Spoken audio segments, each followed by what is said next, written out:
Hello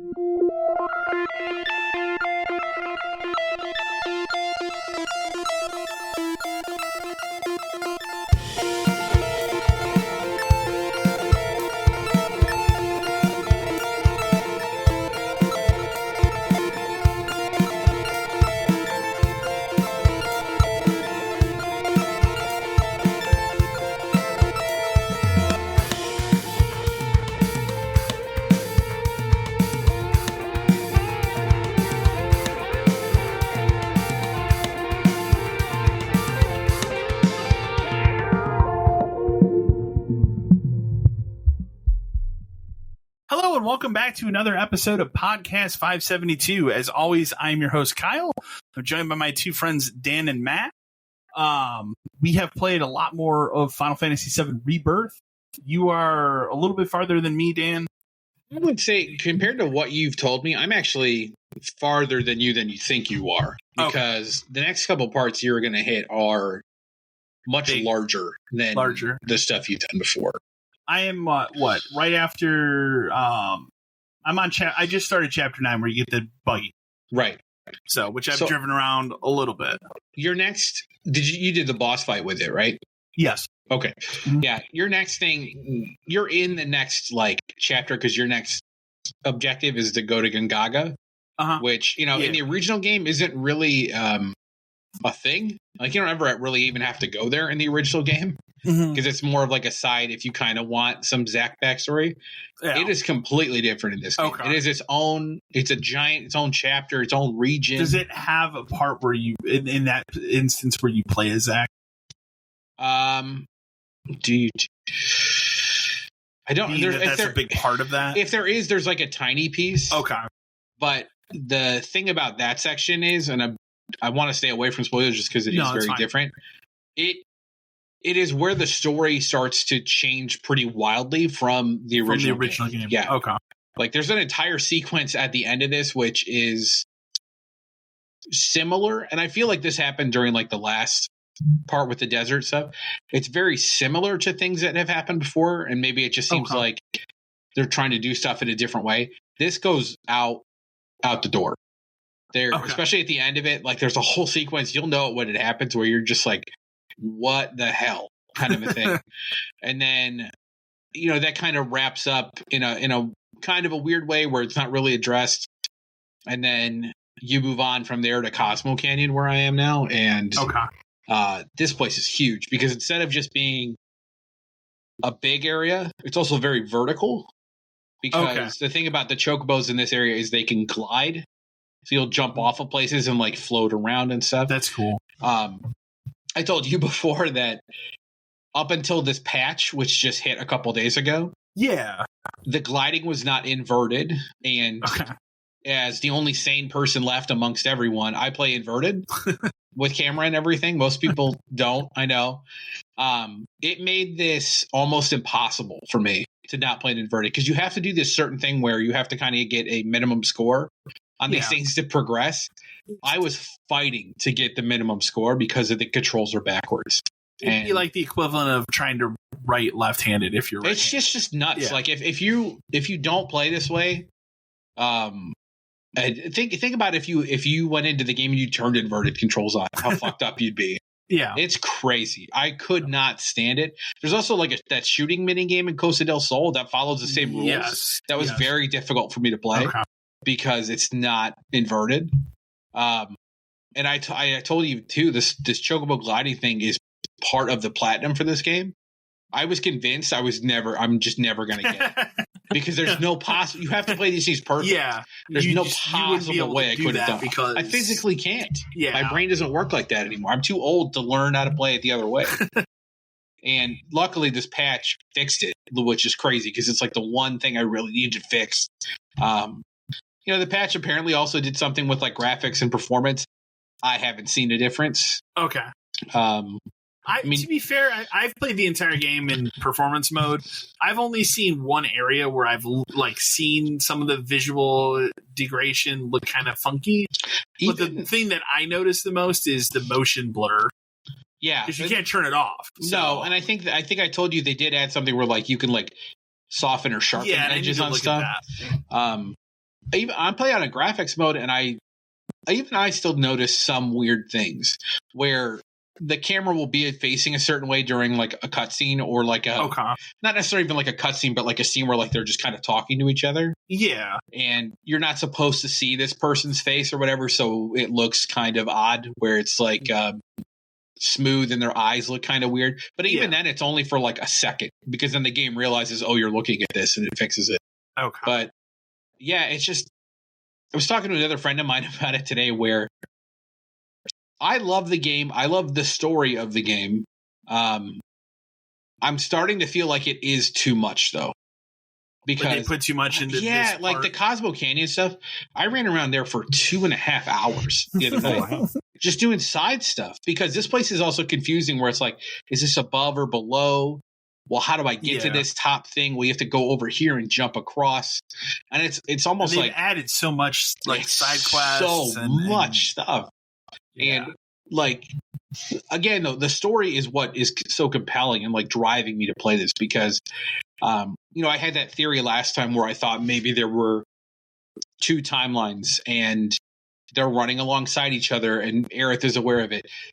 After what happened with this last part where I did play as Zack for a while. Yeah.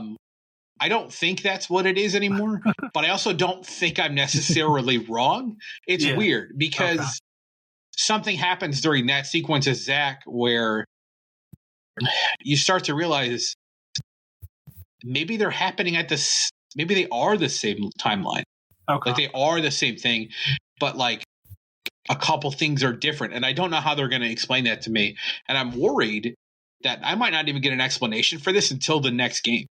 You think that's what? Yeah, because that's like maybe what they do. After this, I've only got, I think, Nibelheim and then Temple of Ancients left. Chapter 11. I'm on 11. I just like I started 11 and went back, but 14, is probably just whatever the end is. Yeah. So there's only a couple left, and Nibelheim is this one, and it's just. I wouldn't say it feels like it's wrapping up, but it's going to end before it's supposed to end. Like I'm not going to, I already know I don't get the full game. So I'm worried that much of the reveal is people saved. Know this time that they're not getting the whole game.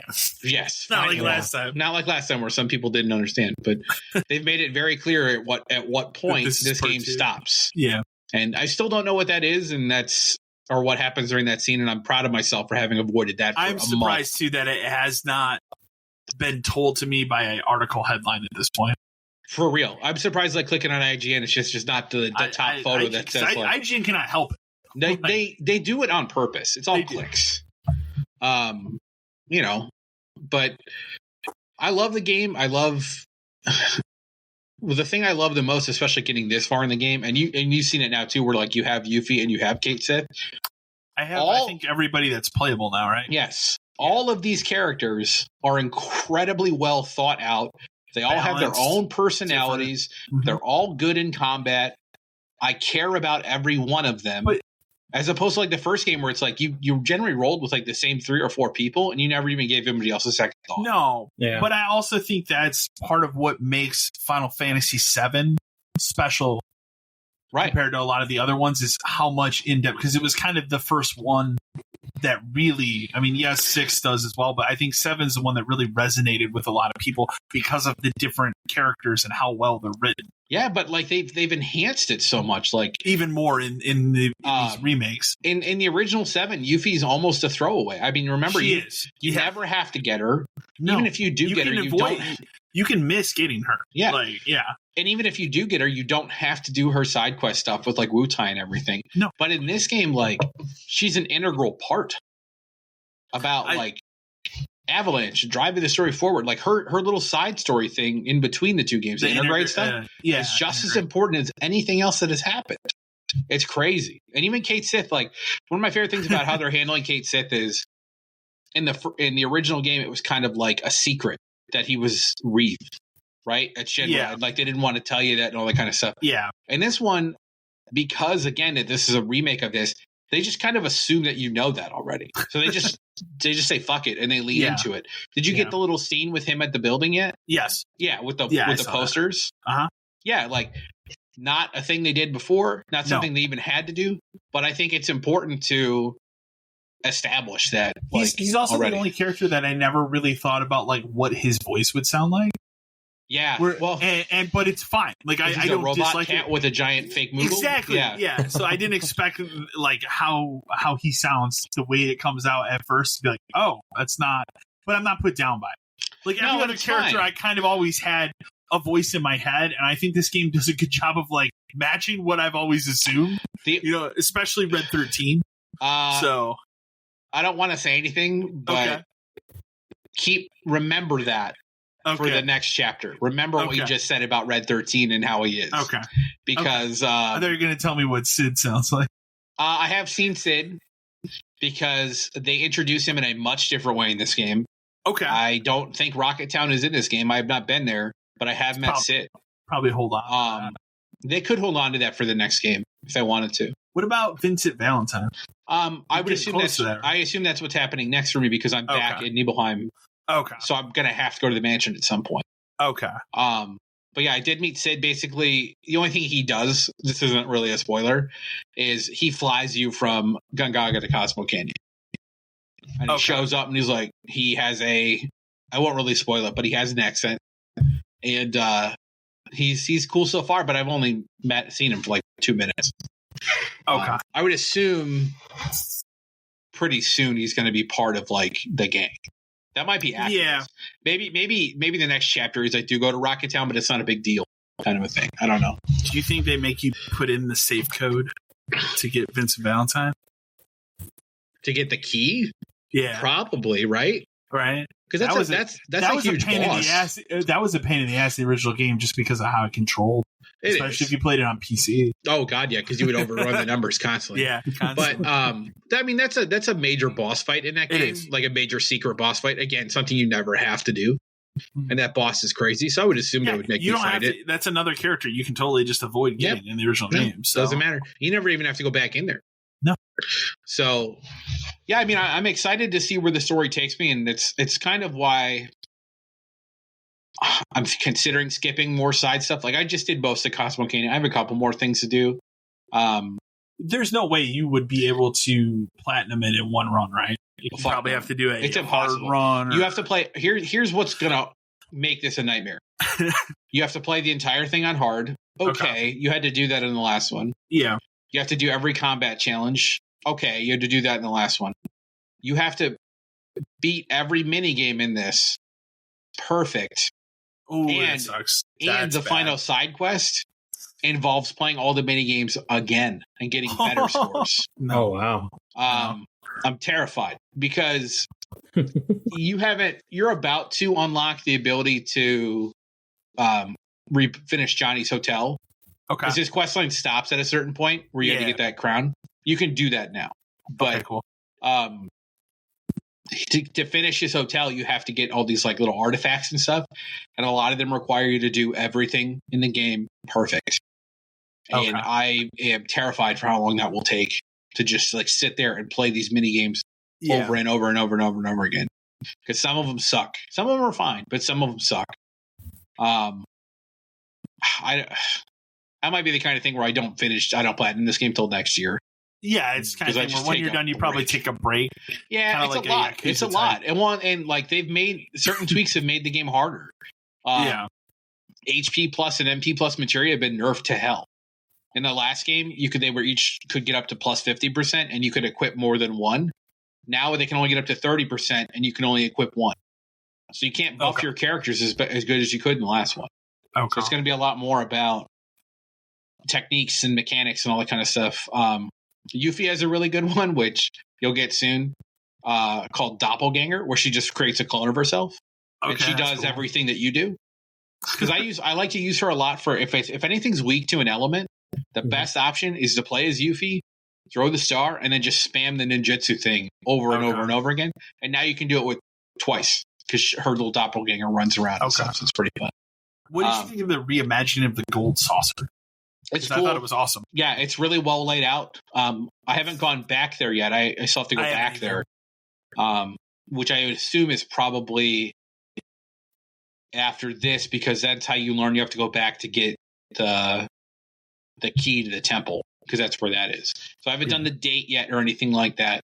I haven't done that I'm interested to see who I'm going to get, because I try to do everything for everybody, but clearly, someone has to rank higher than someone else.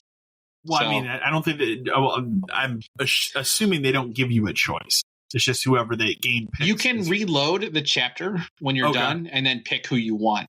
So you can't see them all. Yeah. Okay, that's cool. But the first time through, I'm pretty sure it's whoever likes you the most is going with you. And right now, realistically, it's probably a tie between Aerith and Tifa. I just don't know which one I'm going to get, because they're the easiest ones to get good scores with. But you know, not every option you pick gives you as big of a bonus. So who knows? I love the game. I just it's so much. It's a lot. I'm amazed to the point where it's also like amazing how much stuff is in. I mean, they said 2 discs, 154 gigs. They weren't lying. A lot of times, companies will make a game and they'll say, "Oh, it'll be 100 hours," and then it's 50, 60 if you really try. This game wasn't lying, man. Like, this is a lot. If you want to do everything, even if you don't want to do everything, it is a lot. But it's really good. It's still so good. The combat's still great. Everything about this game is good. But yeah, I hope to have that done by the next time we record. I think I'm going to. But unfortunately, my last weekend was kind of a wash, but this weekend I should have time. Other things that I have played. So we talked the last episode about Supermarket Simulator. And that's my jam, man. Yeah. What a game. It's good, man. It's fantastic. It caught me. I've already put, I think when I looked at the Steam, I put like 12 hours into it. It's kind of the thing that I played every night, like right after work. I just boot up the computer. The one thing I will say that is a bummer about it is it does not have cloud save for Steam Deck if you have a Steam Deck. I learned that the hard way because I was like, I'll install on the Steam Deck, and no, it doesn't. Damn. But my supermarket is going. I will say that I have one employee. If you get an employee in that game, they're very, very fucking slow. To the point that can you level them up at all? Not yet. It's an early access game, so that could be something that they add. But yeah, no. And so the other thing that's stupid about it is like, so I have 2 checkout lanes. I got my checkout lane, and I have that guy who's always standing behind the checkout lane.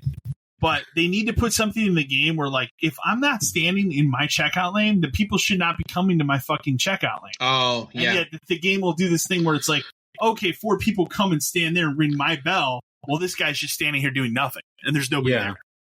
And that gets kind of annoying. But again, it's an early access game, so like you can't really get that upset. It's awesome. It's very addicting. It's in that same vein of like, House Flipper, those simulator type games. They did update it, so for like example, when you're ringing people out, you can use your numpad on your keyboard. That's which good. is cool. Yeah, so because that's what I do. But yeah, it is really fun, and it's all about managing that business. Is it always in the same location, or are you going to be able to move locations? I don't know yet. I'm hoping at some point, because like it just basically every time you buy like a new section of the store, it just opens another 4x4 section of it. Oh, okay. And it just keeps going. I don't know how far back it goes until you hit like the max that's in the game. It'd be interesting if it could like move to like a bigger building, and then like eventually you're running like a real supermarket. That'd be actually really cool. Yeah. I mean, you look at the picture of it on Steam, it looks like you're running a real supermarket. So yeah, I assume that's the plan. I would have self-checkout and then charge people $12 to use it. There you go. Got to be a member. You have to pay $20. You can have right now, I think, up to 6 checkout lanes with hired people. And then you can also hire people to stock shelves. I just haven't done that yet because I'm not there yet. So, but it's a fantastic game. So that I will keep playing. I did get and install the 4070 into my computer, so we're on the fast lane here. And with that, I got a free copy of Dragon's Dogma 2 for PC, because my choices were either that or Alan Wake 2 on Epic Game Store. I'm not going to touch Epic Game Store, and I've already played Alan Wake 2. So, Dragon's Dogma 2 is the hot button game of the week, which we'll talk about a little bit more in the news why it's the hot button game of the week. But for me, like, I knew going into it, like, the last couple of weeks, there's been all the scuttle, like, this game might not run very well on current consoles. That is very much true now that the game's come out, because they just unlocked the frame rate. There's no way to lock the frame rate on console at all. And there really isn't on PC as well. But because I have a monitor and I can put on VSync, you can lock it to whatever your refresh rate is if you have one of those types of monitors. So I'm able to do that, which does help, but it's still not perfect. So I've only played an hour. I've created my character. I will say the game looks, I mean, I don't know what it looks like on console, but on PC with a 4070, it looks really nice. It does have ray tracing. The ray tracing works really well. But like I've seen in like the Digital Foundry video that came out today and some other videos, like I have not been to the big town where everybody says it's a disaster for the frame rate, but I just got out of like the first beginning area into a camp area, and that tanks the frame rate. So I can't imagine what the town area is actually like. Do you think this is a hardware fault, or do you think it needed 6 more months to optimize? I think, well, we know this from Digital Foundry, it's CPU limitations, not video card limitations.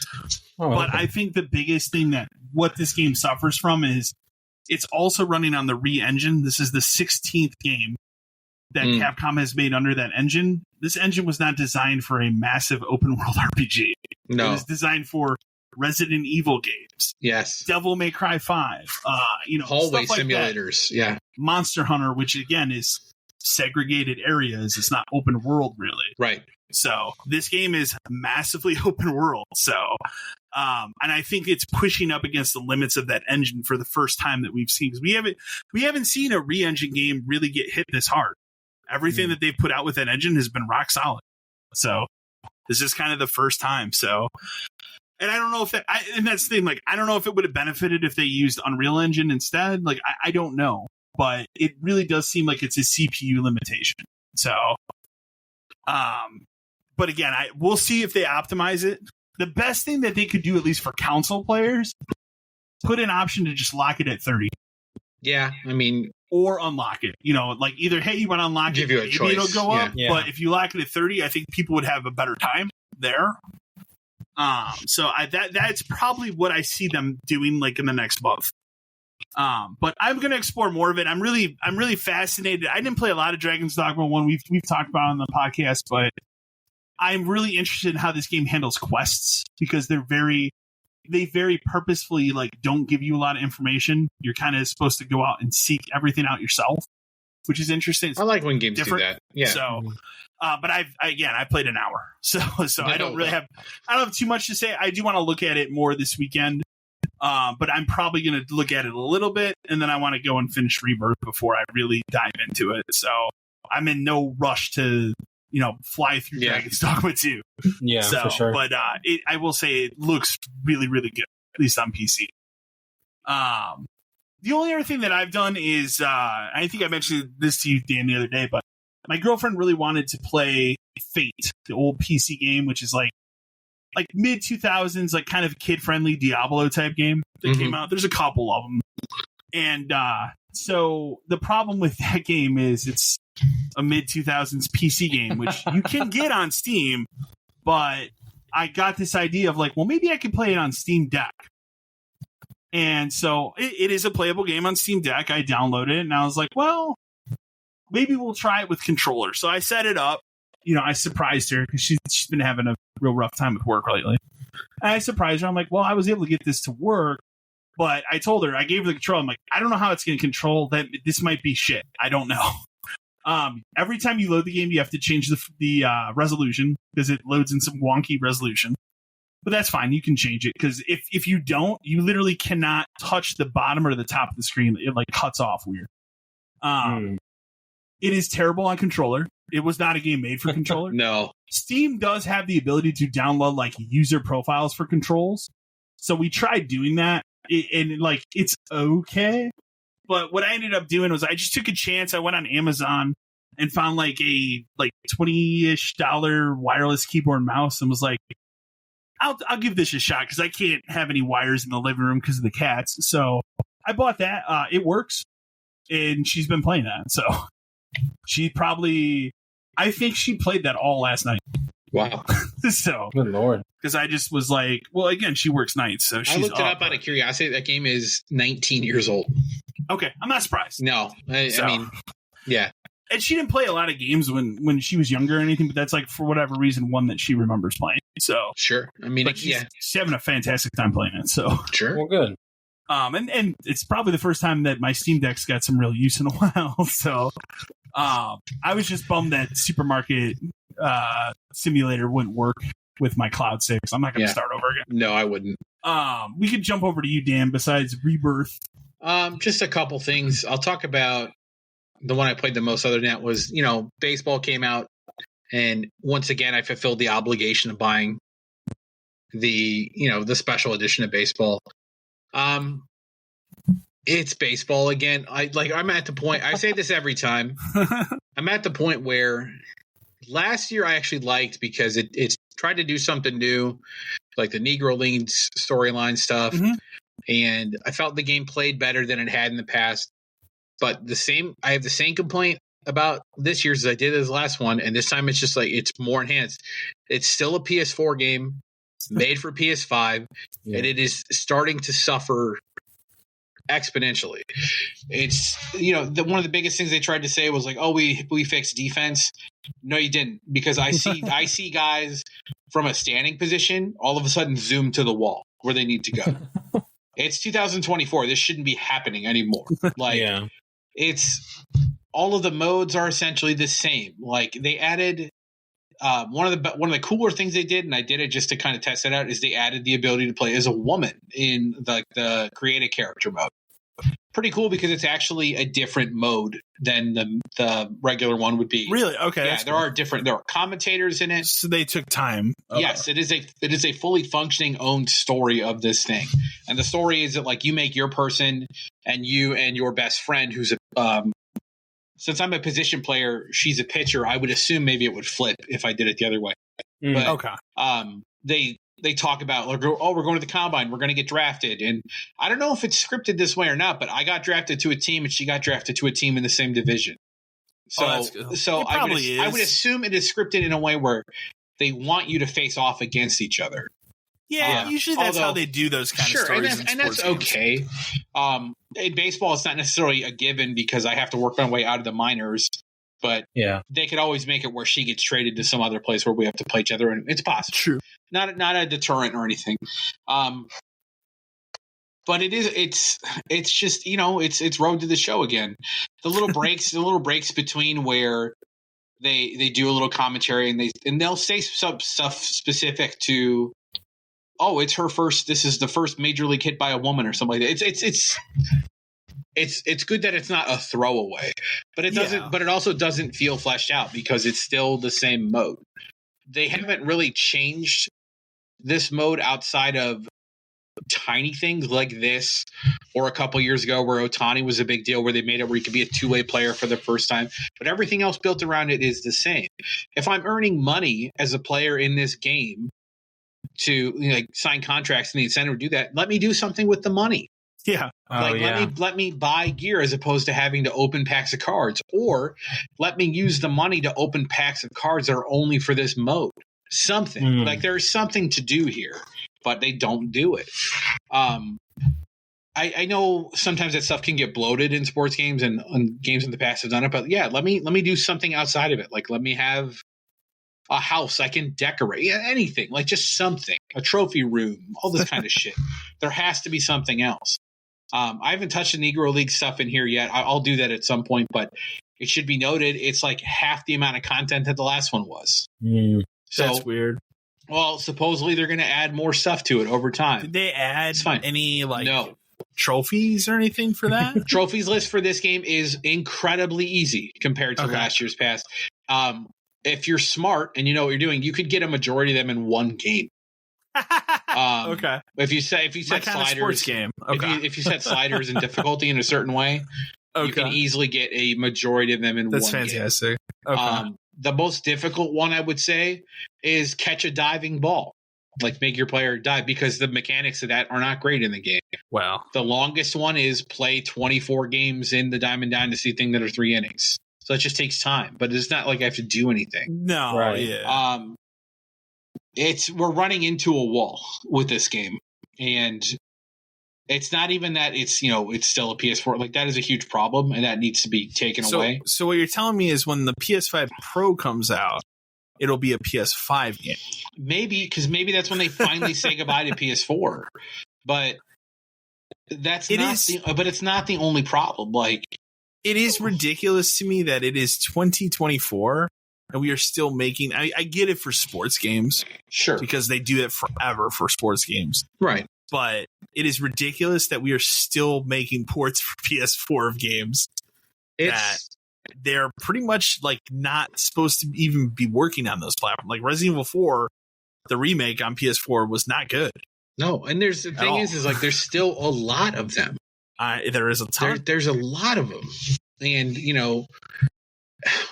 the other problem with this is, there's historic stadiums, but it's the same ones from last year, and which are the same ones from the year before that. They're not working to expand the content they already have. Yeah. Like, there are more things you can do. I understand that there's only so many jerseys throughout the era of baseball, but maybe there's something else you could do. The Diamond Dynasty Create a Team thing, same logo options as always, same fonts as always. There's not more. There's been 10 different fonts for your player's name on the back for the entire time this thing has existed. You can't add one? It's a little like, weird. What about people who like to make jerseys? Like, there needs to be more. Or there's there's 24 preset logos. Why isn't that 48 or 100? Like, why is this so hard for them to do? Compare that to like the wrestling games where you can create what the ring looks like. Right. Like all that. You can make a stadium in this, but I will say, like, the creative stadium things, they look cheap. They don't look good. So if there's a focus on make your own team, draft your own players, all this stuff, let me edit more. Let me make the field fucking blue. Like, who cares? It's a baseball game and it's meant to be fun. But for sure, you roped me into this. Like, they have this stupid thing where you could have dinosaurs in the outfield and like the behind the fences. That's fine, but let me do crazier things. Give me more presets that I can. How about tweak. the dinosaur throws the ball back to you? Just anything, or let me set concessions around the stadium, or have more names in there. Like, shouldn't like a list of audio things for team names be every animal you can think of, or any plural word? No, it's difficult for them to do that. That's crazy, man. Or I know AI is like a hot button topic and everything. It is. Can you not tell me that you couldn't make an AI of the announcer's voice because he's programmed to say thousands of things? Yeah, like that can just read any word I put in there. I can't imagine there would be too much upset or uproar over using AI in that type of way for a sports game. Yeah, I'm not saying to like create commentary on the fly. I'm saying like to read text. Yeah. Or like you put in a word because one of the things I wanted to do, and the game does not let you do it, is now that they had female characters, I was like, you know what I'm going to do? I'm going to make a team in Diamond Dynasty and make female character for that thing. And I was going to name, I was going to make like Tifa from Final Fantasy. And name it like the Junon Cannons or something, because they have that giant cannon in there.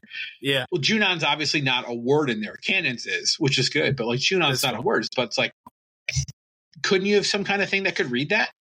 Like there's probably a way to do that together or something. Just tell it or tell it syllables and it can put it together. Like if the computer if I can go to dictionary.com and click any word and it can read it, this game could do it too. And it can't be that far of a leap. Side note, you can't use women in Diamond Dynasty because they took the feature of using your creative player out of Diamond Dynasty. That was there last year? Mm-hmm. You could use like your creative player as like a position filler on anything. Took that out. Didn't balance the game right. Took it out. That's pretty stupid. A lot of it seems like it. I don't want to say a step back, but we're not even moving forward at this point. Yeah, and I have to question myself at this point where At what point do I say no? Because I did it with Madden. I used to buy Madden every year. And at one point I finally said, I'm not doing it anymore. I don't think Madden's been getting like 4 or 5 years now. I wouldn't even know because I don't care anymore. I feel like there's more that they could do, but they just sit there. Like when COVID hit and sports shut down, Korean baseball became a thing in America because ESPN was like, well, we got to show something. Yeah. So they went and they bought Korean baseball license and put KBL teams in here. There you go. Call them up. Be like, we want a license to KBL. Let's make a deal. Yeah. Like that would be fun too. Like there's so many more, I want to say like fun things that this game could do, but it focuses too hard on being a simulation. And the only fun thing they give you is retro mode, which still doesn't even look that retro. If you're going to give me retro mode, make it look like Ken Griffey on Super Nintendo. Yeah. You know what I mean? Like go crazy with it, but they don't. They sit there and they think about how can we make more cards? Let's make more cards. I like the cards. I love the packs of cards. I love it. But it's the same cycle every year. Yeah. And if you're like me and you've done it every year for a decade, I know how to manipulate the card market where I never have to spend money in that game. And somehow I have tons of stubs and all these cards. So I don't know. Make the game more fun. Put more in it. And stop making it for PS4. Please. Yeah. Maybe next year's the year you bounce out of the special edition. That would be that's a heartbreaker if I do because I've got them all. But at some point I'm going to have to say no. And I don't know anymore, man. So there's that. I still play it all the time. I got the platinum in 2 days. Not even. And I would have been shorter, but I was fucking around. But I still play it every day to get my cards and you know, make my team and all that kind of stuff. The only other thing I really played a decent amount of is I started Tales from the Borderlands just because I'd never played it, and I was kind of in the mood for one of those like adventure story kind of things, and it's pretty quick. It's been a while since we've gotten one of those. Well, I did. Telltale doesn't even exist. Telltale doesn't really exist anymore.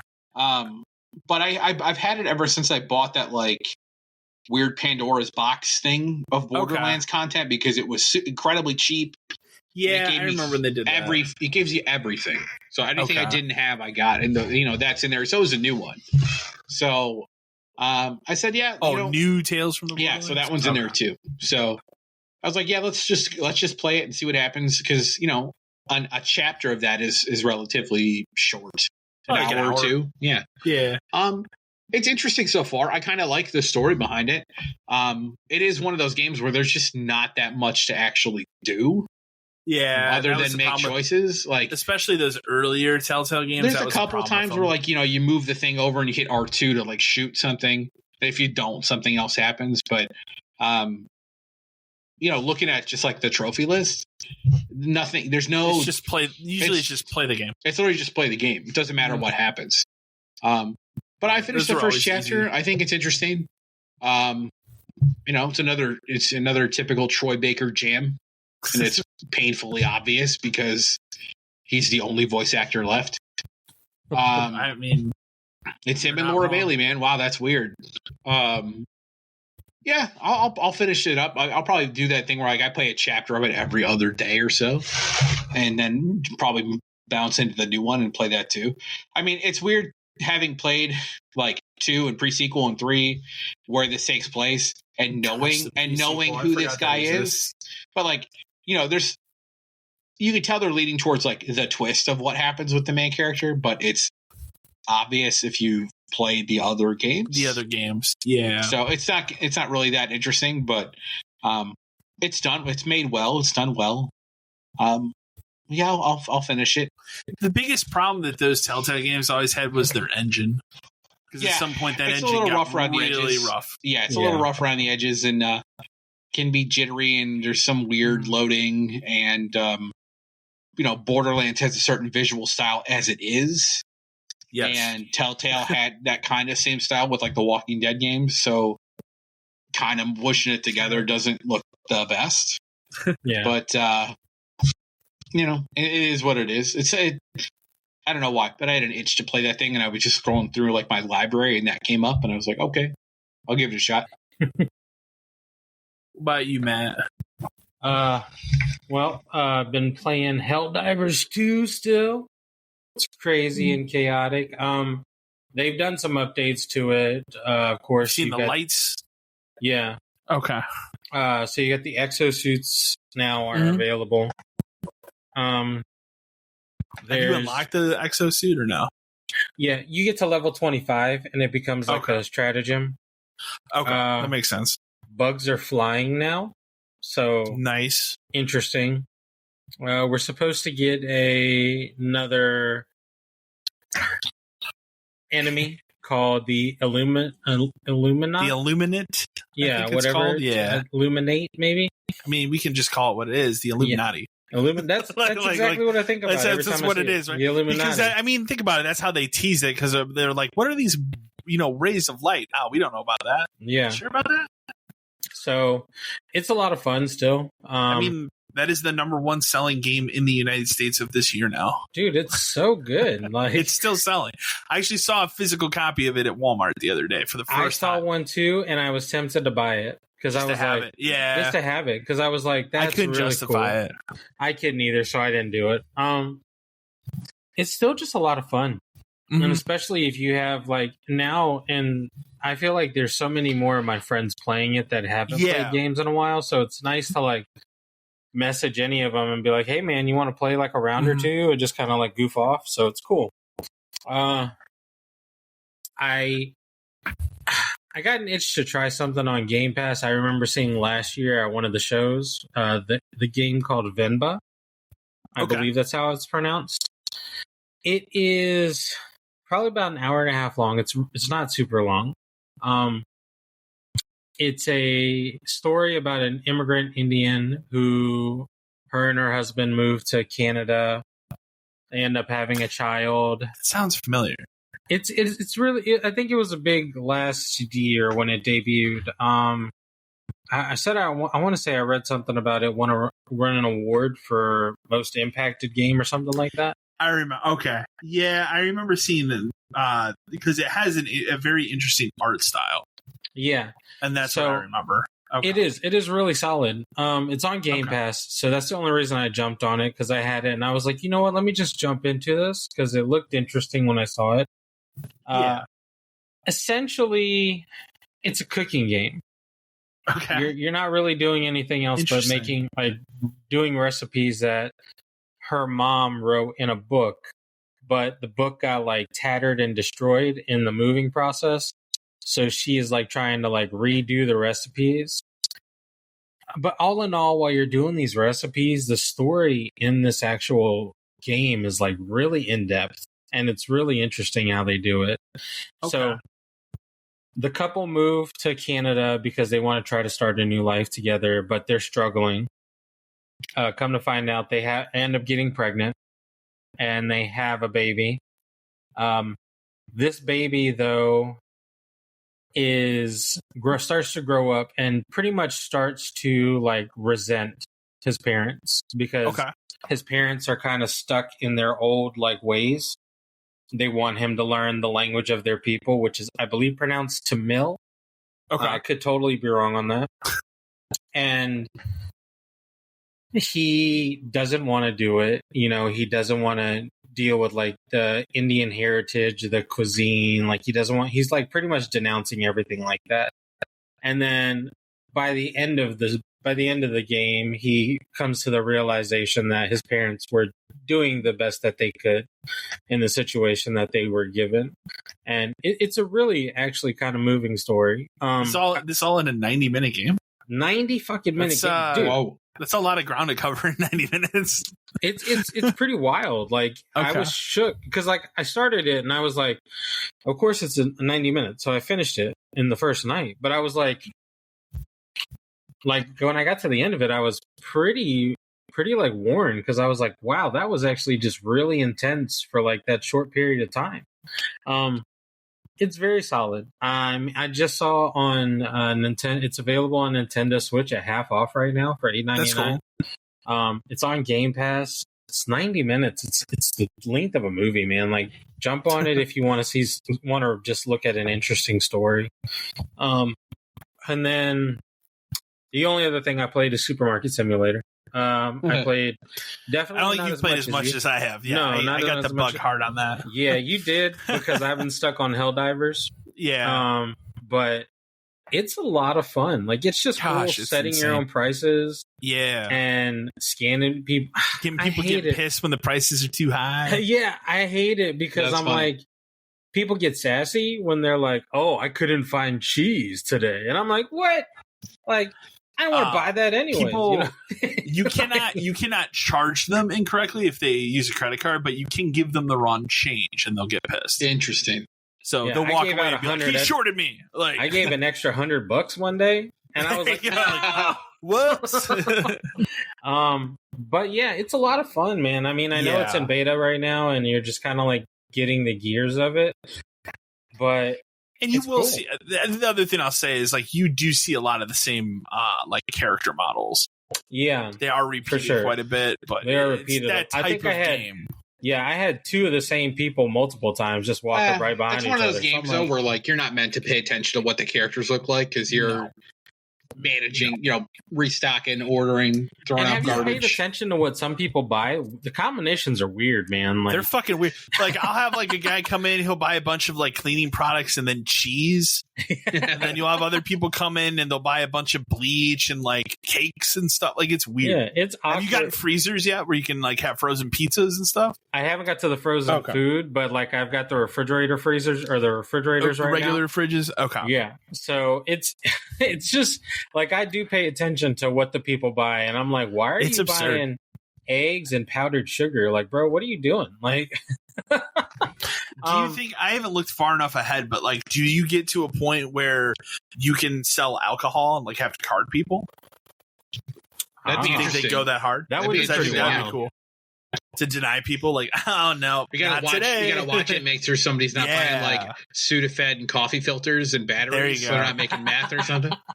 Sorry, sir. Cool. Yeah, you can't sell these items together. This doesn't look. It's wild, man. Like, it's an enjoyable time, and like I said, like, shit, I spend 8 hours at my computer talking to people. And then I'm turning around, fucking scanning people out. Yeah, like, that's the crazy part of it too. Is, like, I sit at my computer for 8 hours a day for work, and then I get done, and I'm like, all right, I'm gonna fire up this computer and play this game where I'm sitting at my computer for a little longer. Instead of going on an action adventure, you know what I want to do? Scan people out. I just want to sell some groceries. Like, hey man, I just want to stock shelves. Those games are great. We all agree. Like, I want to try the firefighter one. I want to play that one. I've mowed lawns. I've played that one. I heard the taxi one is not good, which is that's unfortunate. But I've done the police simulator one too. Yeah, I bought that on That's Xbox. Okay. Yeah, it's that pretty one's solid. okay. I want to try the firefighter one though, because that one actually that's pretty good. I think I have a wish list, and I'm waiting for it to hit the magic number of. Oh, but that is something else. I ended up buying Dave the Diver too.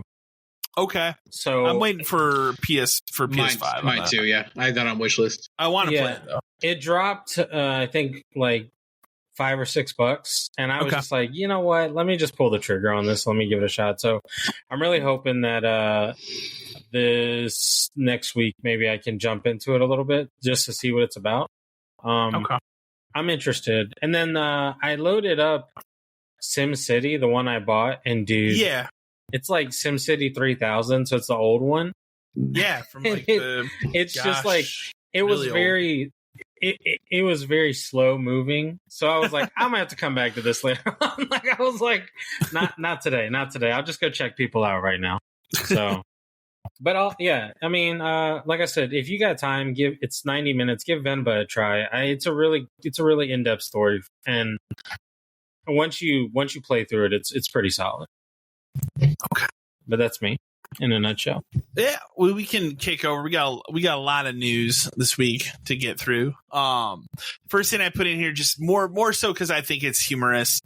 Currently on the PlayStation Digital Store, the pre-sale of Sea of Thieves is the #1 pre-order, which what a surprise. Well, I mean, the thing about that's important is it shows that this is going to work. Oh, it is. You know what I mean? Yeah. Like, this is going to prove. I'm pretty sure Hi-Fi Rush did pretty well too. Yeah, I'm sure it did. But this is going to prove that Microsoft putting games on PlayStation is going to work, and it's going to work financially. And you know what that means? It means they're going to do more. Oh, absolutely. Like this is the test. Let's take 4 random, like 4. That's a 6-year-old game. 4 older, like, you know. Granted, live service that's still going, but sure, but like 4 games that like we've already put out on Xbox. They've kind of done what they're going to do. Let's see what happens. And if if these first 2 hit, like Pentiment, I don't think you would ever expect would be like a huge thing behind it. Yeah, no. But like the Sea of Thieves, sure. Hi-Fi Rush, sure. Grounded is going to be popular too. Mm-hmm. So all this does is prove that it works. So does this mean that like Starfield could be on there? Absolutely, it does. Yeah, because I would bet you, even with all of like the bullshit about Starfield and blah blah blah, if they said in October, Game of the Year Starfield comes out, and it's going to come with whatever DLC or whatever, and it's going to be $70, I bet you that would be a top pre-ordered game on PlayStation. It doesn't matter because those people that trashed it are still want to play it. Yeah. So I can totally see that happening. Now, I still think that games like Indiana Jones and stuff like that are still gonna be 6 months to a year of Xbox only. Yeah. But older stuff that they're done with, and I am also leaning more towards like Halo and Gears are just never gonna happen. No. They've got to keep some of them. But here's a weird what could Fable? I don't know. Maybe, because if you think about Fable, that's going to be a big game for them. But it's been so long that it's been out. Like this year is the 20th one. Anniversary, but it's been like, since 2010. It's so long since the last like good Fable game. Maybe we could just say fuck it, and Fable's a multi-platform release. Because wherever it sells, it sells. I would tell you I can see it, but I do not see it a day one multiplayer. Probably not, but I could see that one being quick. I could see that being like 6 months, 3 to 6, 3 to 6 months. Because if you think about it, is Fable a game that people are going to necessarily sign up for Game Pass for? Maybe not, because it's its own thing. But so sales of that game are sales. But you need to keep Halo and Gears, Forza, that needs to be yours. Like, keep that on your thing. Forza is actually a good reason for the people that like racing to get an Xbox. Well, and the thing is like, if you want to do for Forza, release last year's. There you go. Hey, the new one's coming out. The new one's coming out. You know, what's the next Forza game going to be anyway? I would assume they go back to Horizon now. Probably, right? So Horizon whatever is the next one? But I think well, here's the thing you have to remember. That team that made Horizon, they're making Fable. Right. So it might be a while. I'm sure there is a segment of that team that is working on something, but... Because what was the last one then? Just Forza Motorsport, right? Yes. Throw it on PlayStation. I bet you it sells. It would sell. I bet it sells really well on PlayStation.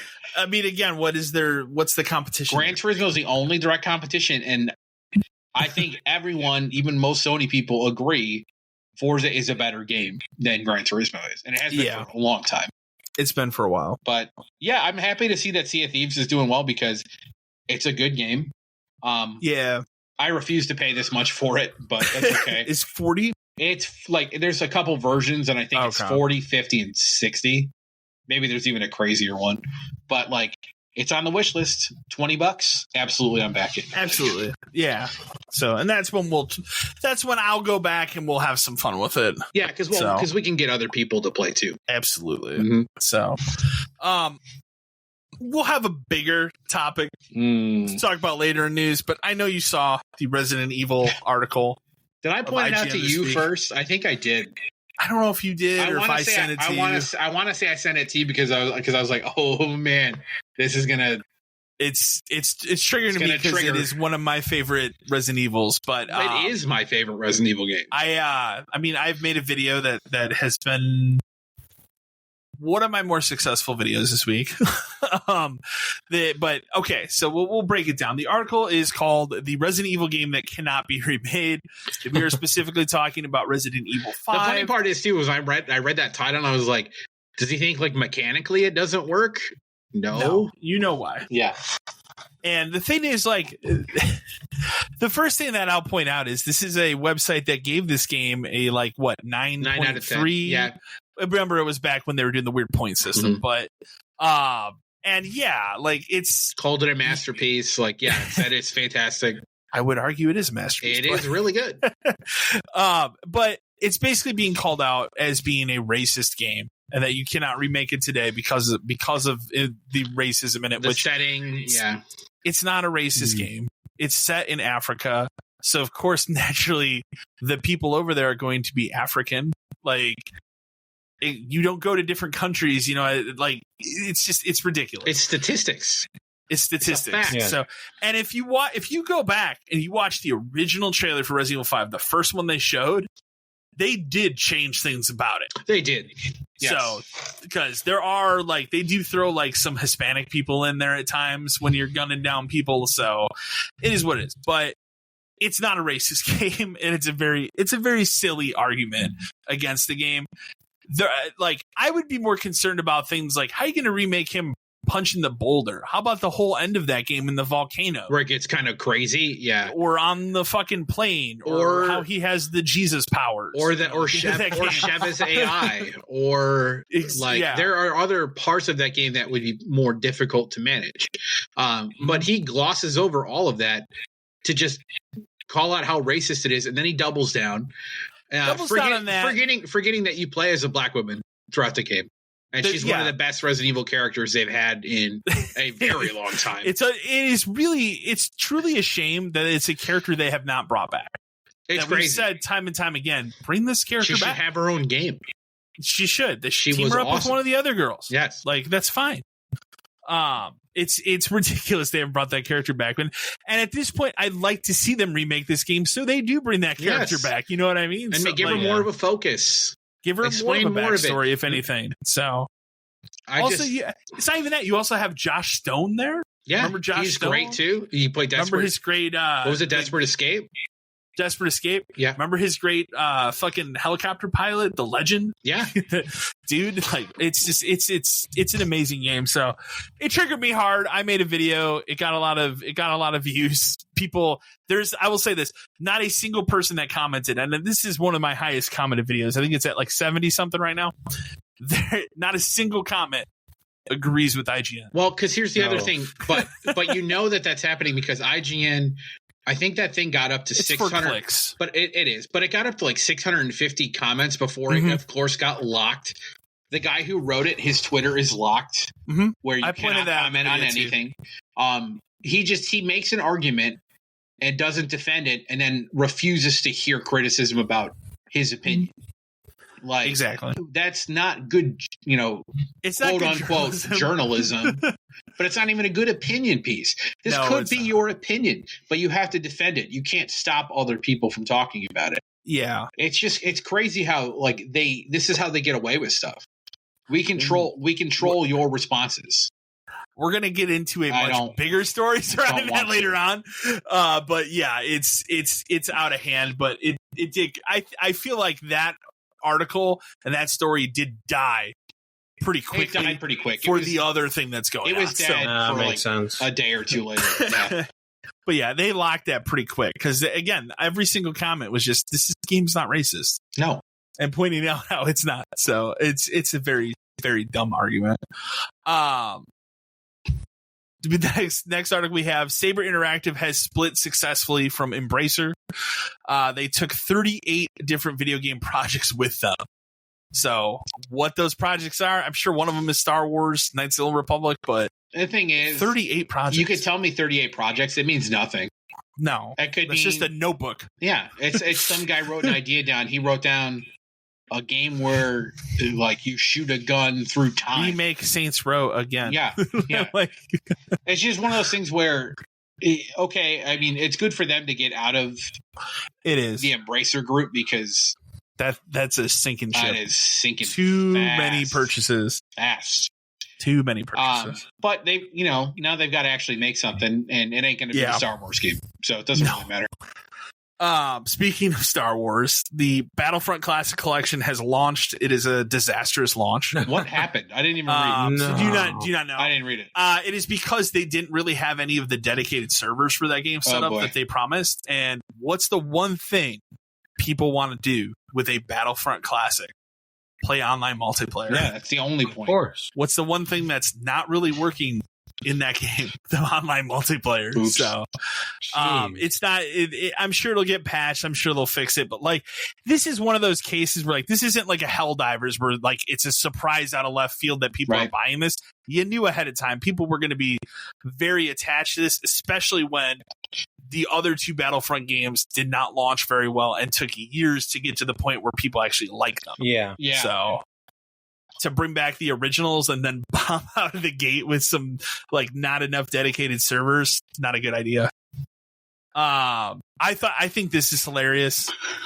As we turn our attention to Sony World.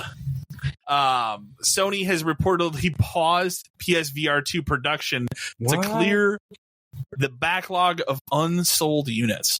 So, as I've said before, every time I go to Walmart, I see the same PSVR units there. I can tell you because of the amount of dust that is on them. It is ridiculous.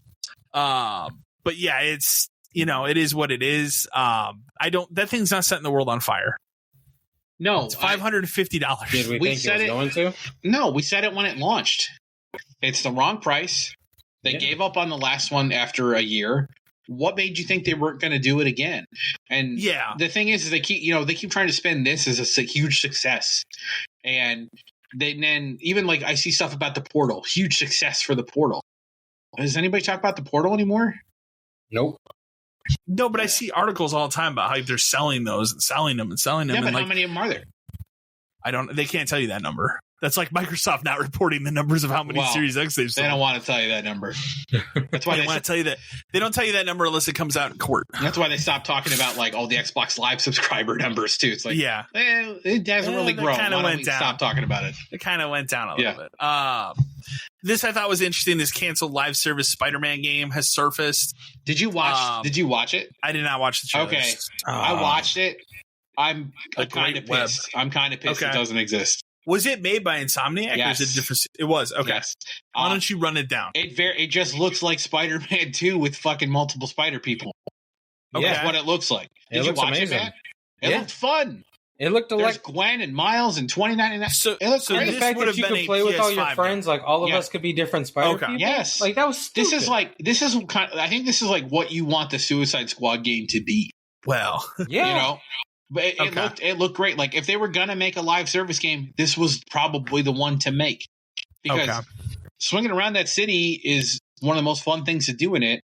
And if you could do it with 3 other people and you're all kind of running around and you could like go stop crimes and then they could have boss events, and all this other kind of stuff. Like that's what people want. I think people want a Marvel, like not even just a Spider-Man game, but like a Marvel game like that. Like I was talking to you about.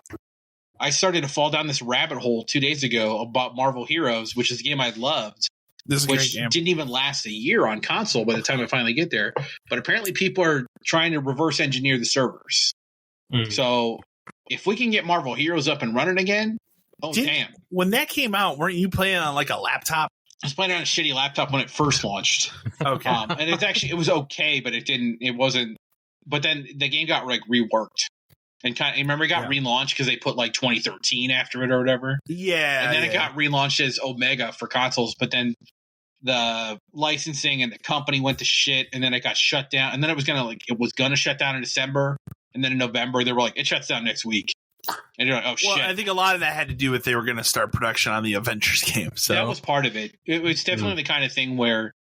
Because that game had everybody. Yeah, it had everybody you could think of.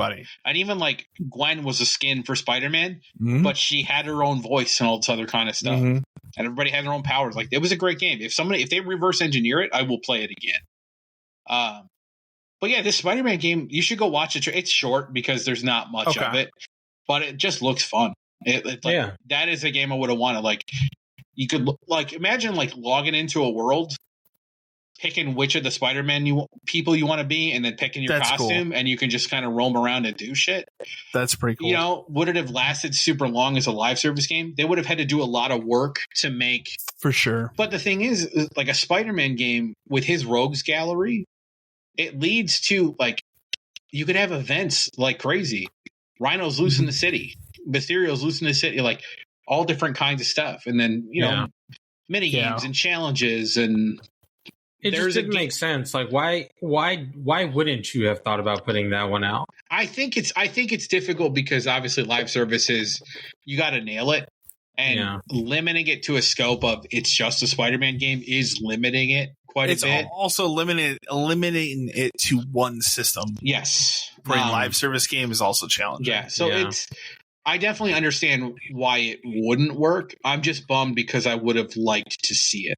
Oh, for sure, man. Because maybe now with the success of Helldivers, that would be different, and they would put it on PC at the same time. But and realistically, if it's made by Insomniac and it's a lot of the assets are already made, how quote unquote difficult is it to make it?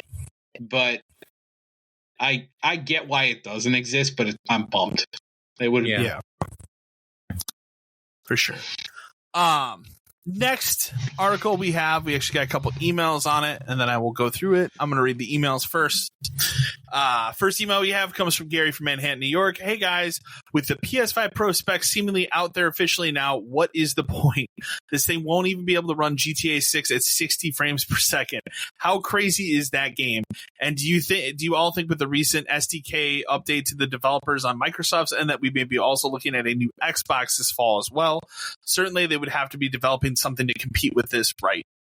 We also have James from Springfield, Illinois. Howdy dudes, question about the PS5 Pro. Do you guys all really think that they're going to announce this at a crazy price point? Or do you think it's possible they drop the current hardware price down? It just doesn't seem feasible to have a $700 system on the market. So the specs for this have leaked. It's pretty official because I don't think Digital Foundry would do a video talking about these specs if it wasn't official. Probably not. Because they would probably get in trouble. Considering they get a lot of this stuff early, so like to cover on the channel. So the biggest shocker of this thing is that the CPU of it is only 10% better. It's not much better. So like right off the bat, as we were talking earlier, like that's not going to help a game like Dragon's Dogma 2. Hit 60 frames. Like that's, exactly here. High-end CPU frequency mode, which amounts to a 10% increase. They talk about doing obviously some more stuff with ray tracing. I don't understand why we're pushing ray tracing on the consoles because it's clearly have an effect on how games run. Yeah. So the only thing that's interesting here that they do talk about is something called PSSR, which is PlayStation Spectral Super Resolution Upscaling, which might be interesting. But again, what are you telling me there with resolution upscaling? You're telling me that this isn't going to be able to perform games at native 4K. Right. Yep. But we're talking about 8K on this machine, which nobody has an 8K TV yet. Have you seen those at Best Buy? They're insanely expensive. Yes. And nobody is in the market to get, like, what do I need nobody it for? Cares. Billionaires are not interested in buying an 8K TV. The thing is what do I need it for? I don't need it for real TV. It won't do anything for real TV. No. I just I get it. Like we've talked about this Pro thing a lot. I still think it's too early because I don't think we're there yet. Like Rebirth is good. You can't tell me that we've maxed it out with Rebirth. Like we doesn't. No, especially with I think Rebirth for the most part runs really well. Like, yes, on the performance mode, does it have to scale the resolution down? It does, but there's a lot of shit going on in that game. And have you seen how good that game actually looks? At certain points, there's a lot of shit going on. There's a lot of shit going on, especially in combat. Right. So, I just don't see it as a feasible thing that people need right now. And the other thing I didn't point out is it's still only going to have a terabyte SSD. That's ridiculous. That is all but offensive at this point. It should be at least 2 terabytes. If you're going to make it a pro system, make it a pro system. Make it the system you have to buy. You know what I mean? Yeah. But if you're telling me that we're putting it out now, and that a game a year from now, it may not even be able to run properly. Why are we putting it out now? Put it out next year when the game comes out. Yeah. The other thing is is it going to be $700? I don't Who's think lining up so. I don't think it will. And part of the reasoning I have for that is you can right now go buy a $400 PS5 with Spider-Man. You can. So like it is possible to buy one cheaper than what it is. That's because they made too many of those. But still, it shows that they can sell that system for $400. It's 4 years in. There should be a price drop at this point. I could see it being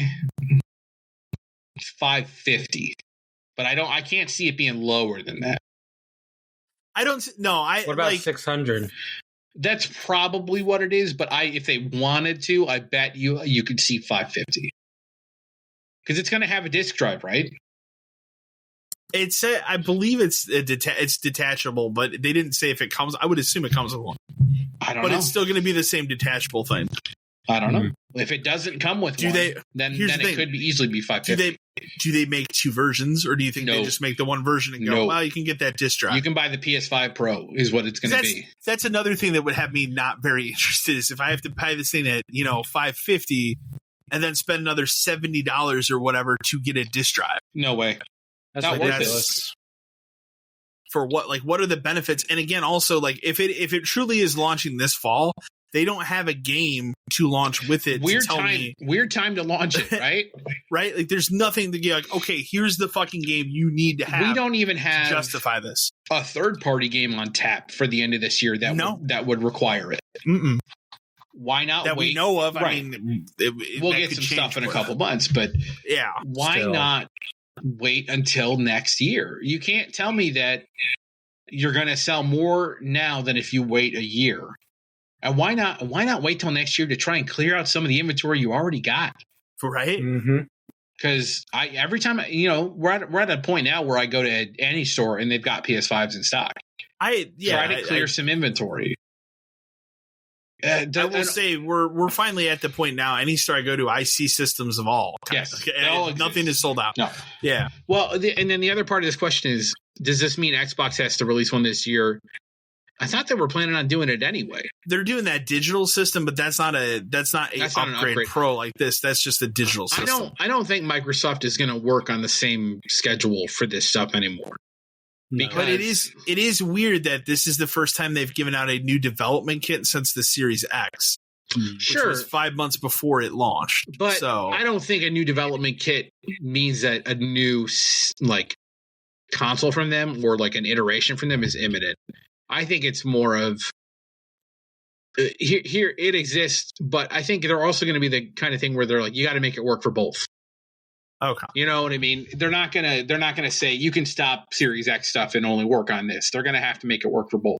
And the other thing is they're gonna keep trying to be like, it's got to be cloud compatible. Because they've also been really bullish though that they would never lose the power struggle again in terms of how powerful the system is. But if this PlayStation is really weird, they have to have the specs of this PlayStation. I would assume this all came out during all of this bullshit. They own Call of Duty. They have to exactly now. They develop games for PlayStation. They have dev kits, so they have to know what it is. And if they're looking at it and they say, "Well, gee, it's not that much better than a current PS5," they don't have to race there. I still think, and I'm still planting my flag on I think they launch whatever their new system is a year early, and that's next fall, could be 2025. And they don't fuck with this Pro thing because they know now, especially like a 10% upgraded CPU. But that's not. But if that's the case, their next system is going to be digital only, right? It's going to be. I would assume because it's all Game Pass. They gave up on Starfield physical discs within a couple weeks. So if that's the case, then they don't need a digital system this fall. They don't, for sure. Don't waste your time making digital Series X's for this fall that are shaped like an old Mac Pro. Like I don't need. The other thing that's always important to note is like even though we got all that leaked information, Phil Spencer has said that that's old information, so it's possible that those plans have changed. Yeah, old to an extent for sure. Yeah. I mean, that stuff's not going to drop off of the books or anything. Yeah, but perhaps that all digital Series X, maybe they do beef it up a little bit and put it out next year.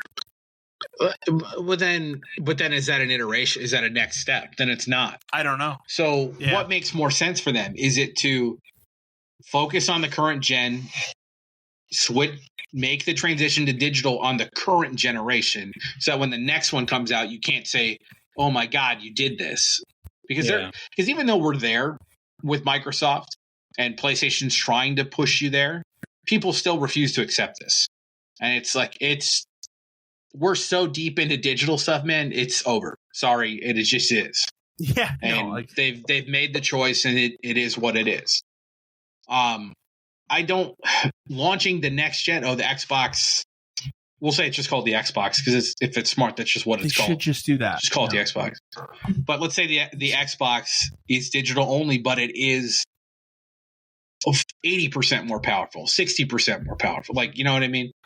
Well, here's the other thing I'll interject on it is the other part of this I look at is go back to 2016 when the PS4 Pro came out. It was an entire year before the One X came out. They basically they had their little event, I remember in November, like right after, because the Pro came out in October. I remember I bought one day one. It was almost necessary at that point. Yeah, there's a difference. It was necessary. The PS4 had plateaued. And here's why. Horizon was coming out. Yes. And you wanted to play Horizon the best way possible at that time. So, and my PS4 was already sounding like a jet engine. Didn't that game notably have problems on original PS4s? It did. Yeah. And my PS4 already sounded like a jet engine. So it was time. But they came out that November and said, hey, guess what? A year from now, we're going to launch the most powerful Xbox. I can see them doing the same thing again this time. Only it's not an iteration. This is just our next system. That's fine. And they could get away with like a year after a PlayStation iteration because I think especially if you look at these specs, you're fine for a year not putting out an iteration. There's that. And we've got Call of Duty now. We've got better stuff for Game Pass, and we're publishing stuff on PlayStation. We're not falling behind anymore. No. Like being a year behind system wise isn't behind if the Call of Duty's on our Game Pass day one. Yeah. And Call of Duty isn't going to take advantage of a PS5 Pro. It's just not because it's made for an Xbox. Exactly. So I don't know. This whole thing's it's murky. The Pro seems real, and it seems real, more real every day. But I have run into zero problems with the current launch PlayStation I currently have. That's also the odd part this time is like no problems. I think it's probably the best like launch system for either of these systems. In terms of like I've had no problem lasting. Yes. Yeah. I've had no problem. PS3 is terrible. PS4 is not great. 360 is notoriously obviously bad. Launch PS2s are bad. Launch Xbox, the VCR was a trash fire until they redesigned it. Yes, it just got slow. Fixed. Yeah. But the PS5, the only thing I would tell you is it is very loud during disc installs, but that's not surprising to me. And that's it. Not at all. Yeah, because once that disc is installed, it never uses it again. No. It just you don't even really hear it boot up. I know, because I think at most all it's doing is saying, "Is the disc in here?" And that's all it's doing. And the Xbox is literally a fucking square tower with a giant fan at the top of it, right? Yeah. And like it's quiet as hell. Do you ever sniff the fumes on that, like your Steam Deck? Get in there. Have you seen that? There have been times people are sniffing the Steam Deck. Really? Yeah. There have been times where I have had to get a disc out, and you can definitely smell a little bit. People I'm not huffing my Steam Deck. People seem to like the OLED Steam Deck smell. I'm just saying. Oh, OLED. Okay. Yeah, it smells different. I don't have the OLED flavor. Oh, okay. I'm an OG on that. So. You know what I'll say too is my launch Switch still works. The fan is starting to make some noise. Oh no! But granted, I don't use my Switch very often. I don't either, but I did notice it because the kids and we finally got the Mario Kart tracks. So we played that this week. Okay. Because I was waiting for it all to be out. You know what I mean? Like I don't want to play 4 tracks and wait a month. Yeah. So we did that, and then we did some 3-player Minecraft. Which let me tell you something right now. Setting up split screen Minecraft on a Nintendo Switch might be one of the most complicated things I have ever done. Because you'll just turn on a second controller and go, here you go. God, no. Because you can hit plus on that and it says split screen not available. The game works so strange on a Switch where it's like it's using your mic, because I had to put my Microsoft login for this thing to work. Yeah, I know that. But you could play it without it. But like for split screen, it was all but required. And then I had to go into the thing and turn off online multiplayer so that it allows split screen multiplayer. And even then, I could get 2 people in, but a third one couldn't join until I had to quit out. It was unbelievable to get 3 players to play a 15-year-old game on a Nintendo Switch. I was gonna say, you probably have on PlayStation, but you probably don't have 3 PlayStation. No, I have 2. Well, I have 3, but I have not opened my Spider-Man one. Okay. But yeah, man, that was a nightmare. And then I realized while I was doing it, I'm like, I hear some noise. So I picked up the Switch, and sure enough, I can hear the fan in it. So I think it's starting to go, but it's 8 years. So yeah, that's fair. Right? Yeah, 8 years? like at that point, it's 8 years, right? 8 years. Yeah. Yeah. I never went for any of those other versions. I never got an OLED for it because I kind of figured we were getting closer and closer to the new one. So kudos to Nintendo. It kind of now is telling me I'm going to want to buy a Switch too, if as long as it plays Switch games. If it doesn't play Switch games, I probably won't need a Switch 2 for a while. Yeah. I should have mentioned this when we were talking about Battlefront, but Star Wars Battlefront modder finds further evidence. Classic Collection uses the mod despite Asper. Asper's the people who ported it, promising that it wouldn't. So basically, it really seems like... Have you looked at like the pictures and like the stuff? They stole it. They took it. They took it. Because it is because the thing is, it's a very specific mod. That did not exist other than when this guy made it, and all of a sudden it does. Very strange. Yeah. You can't tell me they were remaking these games going, guys, what if we went in and we changed this ourselves? Or what if we just stole this thing from the PC version? Yeah. It's very bizarre. Wow. But now, for almost 4 months after launch, Baldur's Gate 3 is finally fixed 100% on Xbox. No more cross saves now work. The save file doesn't have any more problems. I'm just scrolling down here. I don't think I put it in here, but I don't know if you saw. I did put it in here. I might as well just talk about it right now real quick. But that team's moving on. They're done. So Larian Studios is not going to make DLC. They're going to print those physical copies and be done. They're going to take a long break, and then they're going to make something completely different, which I think is cool. I think it's actually cooler because now they've proven like we can make this. Make your own thing. Do you know how crazy people will go for a Larian Studios like original follow-up to this of whatever it is? They can do whatever they want, and it sells immediately. And they can. It's been so long between Baldur's Gate 2 and 3 anyway. Were we getting a 4 within the next 5 years? No. They're on like the Diablo timeline. Game doesn't need DLC because it can be played 100 different ways as it is. Yeah. Mm-hmm. You can just move on. You're fine. Yeah, and it's cool that like they got it all done and all fixed. They're releasing these physical copies, and there's never going to have to be an update. They, they're going to tweak it and push updates and such here and there, but there's never going to be like a content update or all this other stuff. Like, it's refreshing to kind of have a game that's like done. Yeah. I think they also wanted to have that completed because when you buy that physically, like that's all on those discs. It is a full point. You can play that game offline using those discs. Yeah, that's huge. That was the whole point of it. Yeah, that's huge. They're like trying to go for the limited run thing. Super cool. I'm glad they didn't partner with limited run. That's God, you might get that game in 4 years. They could have done. Yeah. They could have. They totally could have. That's the thing. Well, that's the problem. They'll make more money. Microsoft is doing that for these. They would have made as much money because they would have had to pay limited run. Yeah. Bungie replaces Marathon director amid leadership shakeups, fears of layoffs. I also put this in here that Sony is considered purchasing Bungie a failure. And that made me chuckle. It is. It is a failure though, if you think about it. Like, no way. I asked you the other day, Dan. Do you think it's got to be entirely possible now that this Marathon game just gets canceled, right? It's on the books. That's one of those live service games that they're just going, I don't think it's going to work. It's on the table for sure. Okay. Which is a strange one to me because I feel like on name alone, it would have had some level of success. Because remember, when that got announced, everybody was hyped. Like, they're bringing Marathon back. This is crazy. Yes. Especially considering, like, and then we found out what it is. We made Destiny. We made Halo. Marathon was our original thing. And then you find out it's basically Overwatch-ish. Yeah, it's not what people want it. But that's okay, because I still think on name alone and Bungie recognition alone, it would have done well. Destiny 2 is not a game I've played in years, but it's still kicking.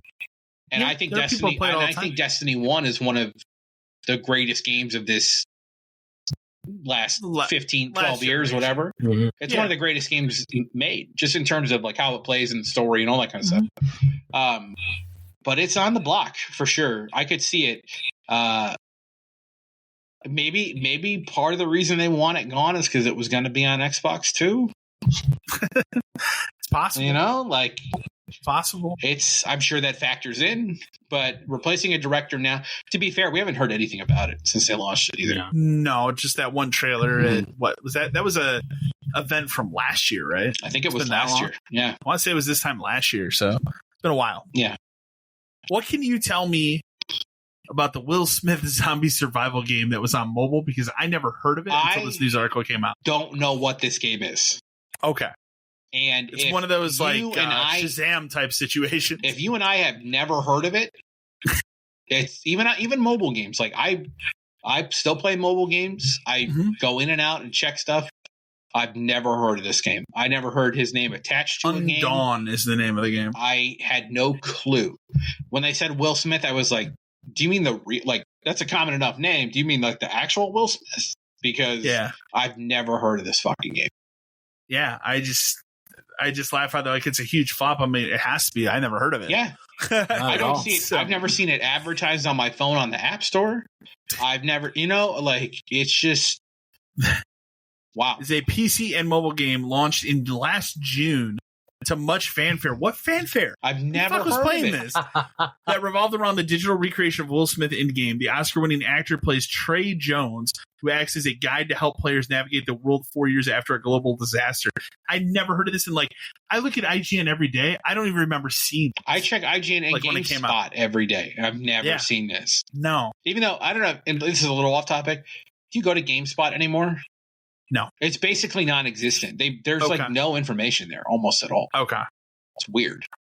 That is weird.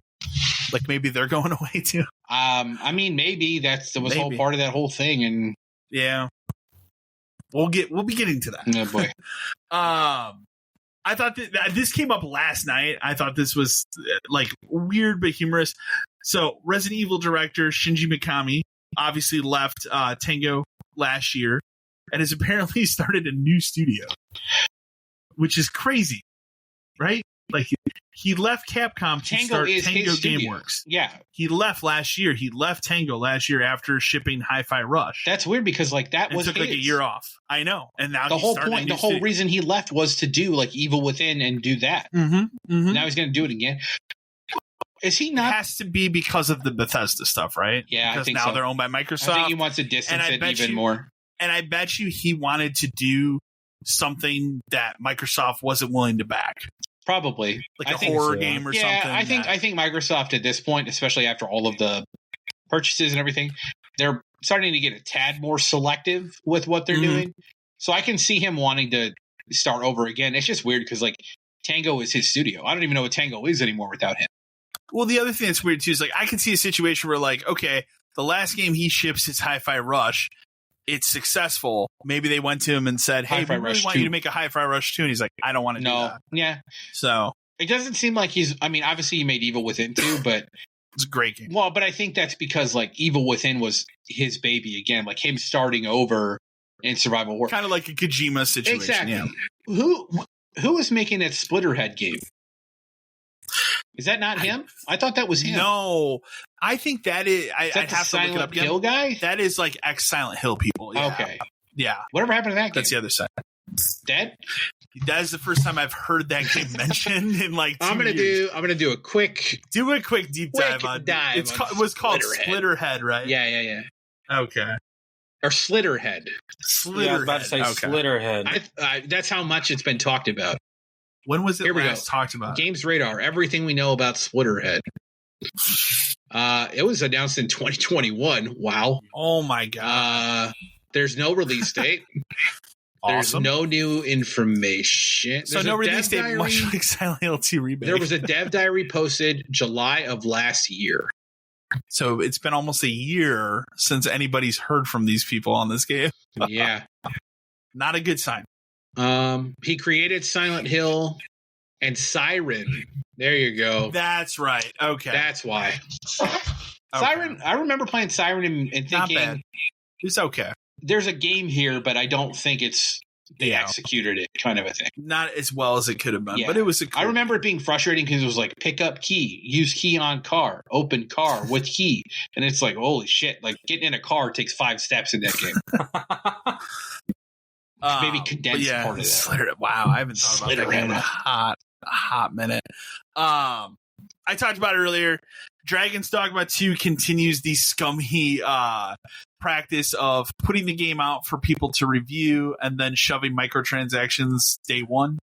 The important thing I'll say here is that the microtransactions, do they make the game easier? Yes. Do you have to interact with them in any way? No. As long as microtransactions are something that you can completely like experience all of the game without ever having to touch them, they don't bother me at all. The only time I would get really upset about it is if they went back and patched the game to be more difficult to entice you to buy them. That's different. They didn't do here, right? But it like obviously MLB, I play that every year. I could go buy all of these stubs if I wanted to. Now I buy the collector's edition so I get a bunch out of the gate, but I'm buying it for the hat and the box and the collector thing of it. But I don't buy stubs. Like I've never had to buy stubs, and my teams are always good. So microtransactions, that every time I read a review about these sports games, it's always like, of course there's microtransactions. Yeah, dude. Sports games are like live service games at this point. They just are. They are. Look at Madden. They are. Madden is an entire franchise built on microtransactions. NBA is the most egregious. How many fucking NBA coins would kids come in and buy all the time? Yeah. FIFA money. Like, it was NBA, FIFA, shark cards, a little bit Madden, and then shark cards were the big one. Yeah, so like, or Call of Duty coins. They just, even those weren't even that bad. It was mostly fucking shark cards. Shark cards. Like, you want to get mad at MLB, a game where like you can buy packs of cards, kind of like in real life. You want to get mad at that, but you don't want to get mad at Grand Theft Auto siphoning hundreds of dollars out of people so they can buy a plane. That game has real gambling in it. Yes. Think about that. Real gambling in GTA 5. Like, it's ridiculous. But that gets a pass. I don't know if it doesn't just like get a pass, but they're kind of like, haha, it's GTA kind of a thing. It's weird. Still making money. Yeah, microtransactions. Just if you don't like them, don't use them. That's all you got to do. Yeah, exactly. I put this in for you. Ooh. Final Fantasy 16's second expansion is out April 18th. So that'll be the time in which you can play both of them. I will get to that in approximately August. So that's fine. I wishlisted the season pass. I'll wait for it to go on sale and wait for it to go on sale. Yeah. Okay. Because I'm in like I said, I'm in the middle of Rebirth. Time for a Final Fantasy break. Yeah, I need a huge one. You're a gentleman and you bought me Forspoken, so I have to play that next. The deal was you have to platinum Forspoken, and I would buy it because it was on sale. And you get the Steelbook, which came today. Yeah. So you'll get that soon, but Forspoken. I'll do that. And then you and I both bought that Star Ocean Second Story because it went on sale. Yeah. So I want to play that. And then eventually I'll get to the 16. 16, I also I have to finish my like hard playthrough, and there's one other trophy I need to get. So I figure I'll kind of just do it all in one. I have to go back and finish Yakuza. Gotcha. So I don't even know how far I am in the story of Yakuza. You never know in those games. No, you cannot predict it. No, it makes no sense. It definitely like you start to feel like you're getting towards a climax. But even then you don't quite know when that's going to be. You can even look up a guide and be like, okay, I think I know. And like, you have no idea because they don't tell you, hey, this next cutscene is fucking 3 hours long. And we're going to introduce... the entire story is going to change. And we're going to introduce a character you haven't met before, but you're going to have to do a whole bunch of shit for them. Now they're in your fucking crew because Ichiban's the man. Yeah. Like, that's exactly how that goes. That's how those games work, man. So, it is ridiculous. All right, let's get to the big hot topic of the week. We're going to start with emails. We got some emails on it, and then I'm going to run it down. All right, you do it. I will do it because I have followed this too much, quite a bit this week. Yeah. I think we got, I'm just counting it real quick. We got 3 emails. Did we really? Yes. Oh my God. People want to talk about it because it is an absurd situation. That's fair. It is legitimately, it is Gamergate 2 because someone called it that and it stuck. Well, it is that. It really is. So, all right, go ahead. First email we have comes from Don from Louisville, Kentucky. Hey guys, curious about your take on the news that Kotaku has to step back from publishing news articles to focus on game guides. Even worse for them, they must produce 50 guides a week in total. Is this a clever move to get people to quit? It sure seems like it. And we will talk about, because that's kind of the tail end of the story. These are all kind of lumped together. Yeah. We got an email from Connor from Philadelphia, Pennsylvania. Hey, dudes. I'm so happy you guys talk about all the bullshit going on between Sweet Baby Inc. and the industry. What do you think what do you think is the bubble burst moment with this? With the latest coming out that they are trying to hide their involvement with the Awakening game, do you think that all this attention could get the company to shudder? And finally, Cora from Austin, Texas. Hey, gents, when will Gamergate 2 be over?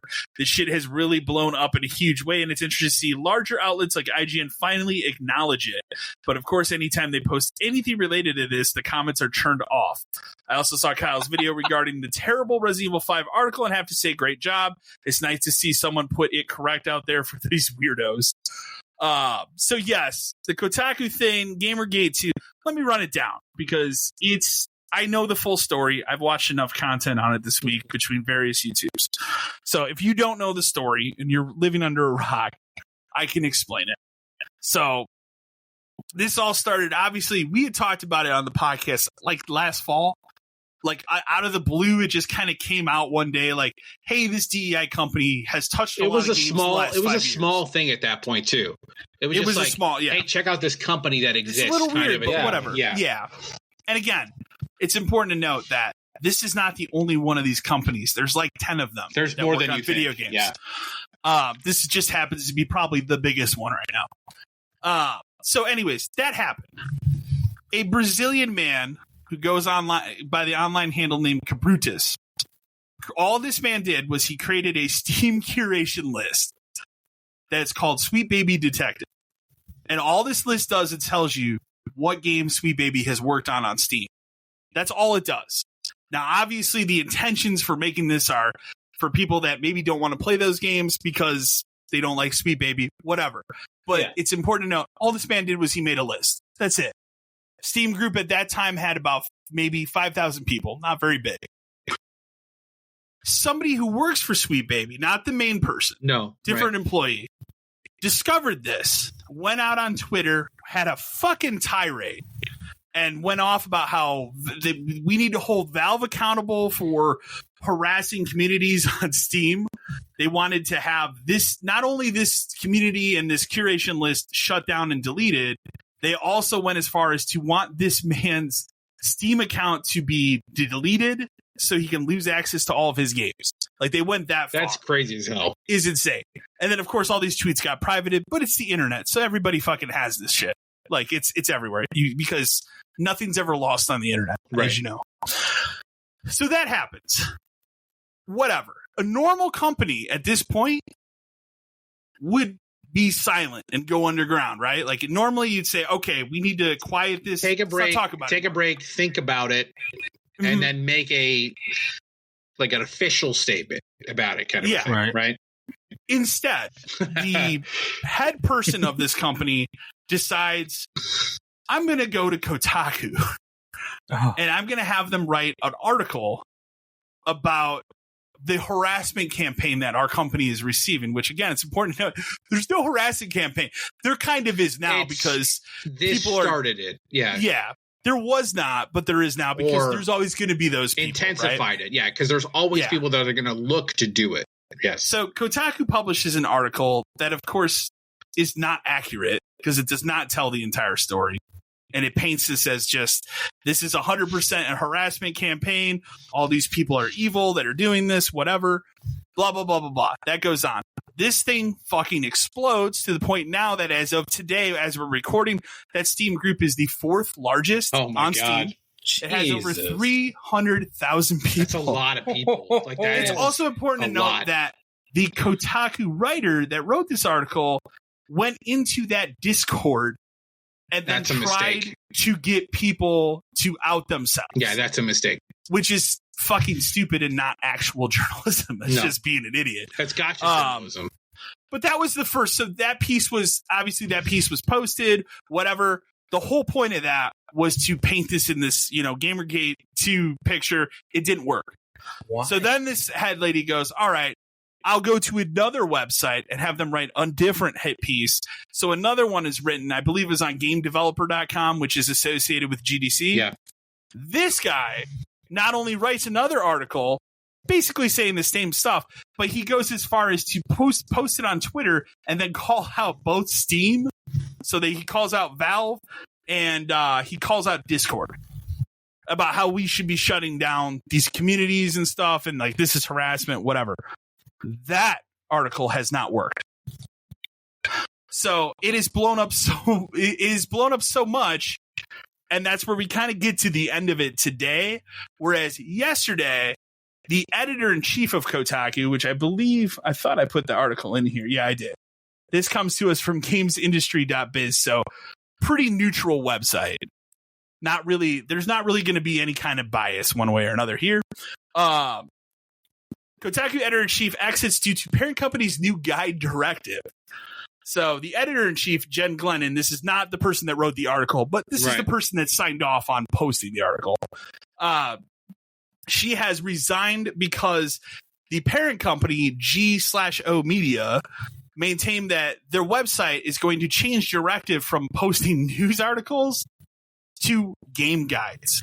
So much like their email that we got, that is a real directive. They want these people to publish 50 guides a week as a collective whole. It's because the parent company realizes what is going to get them more traffic to the site.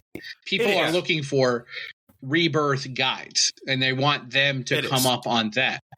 They're not looking the people who read Kotaku seriously right now. Read Kotaku seriously.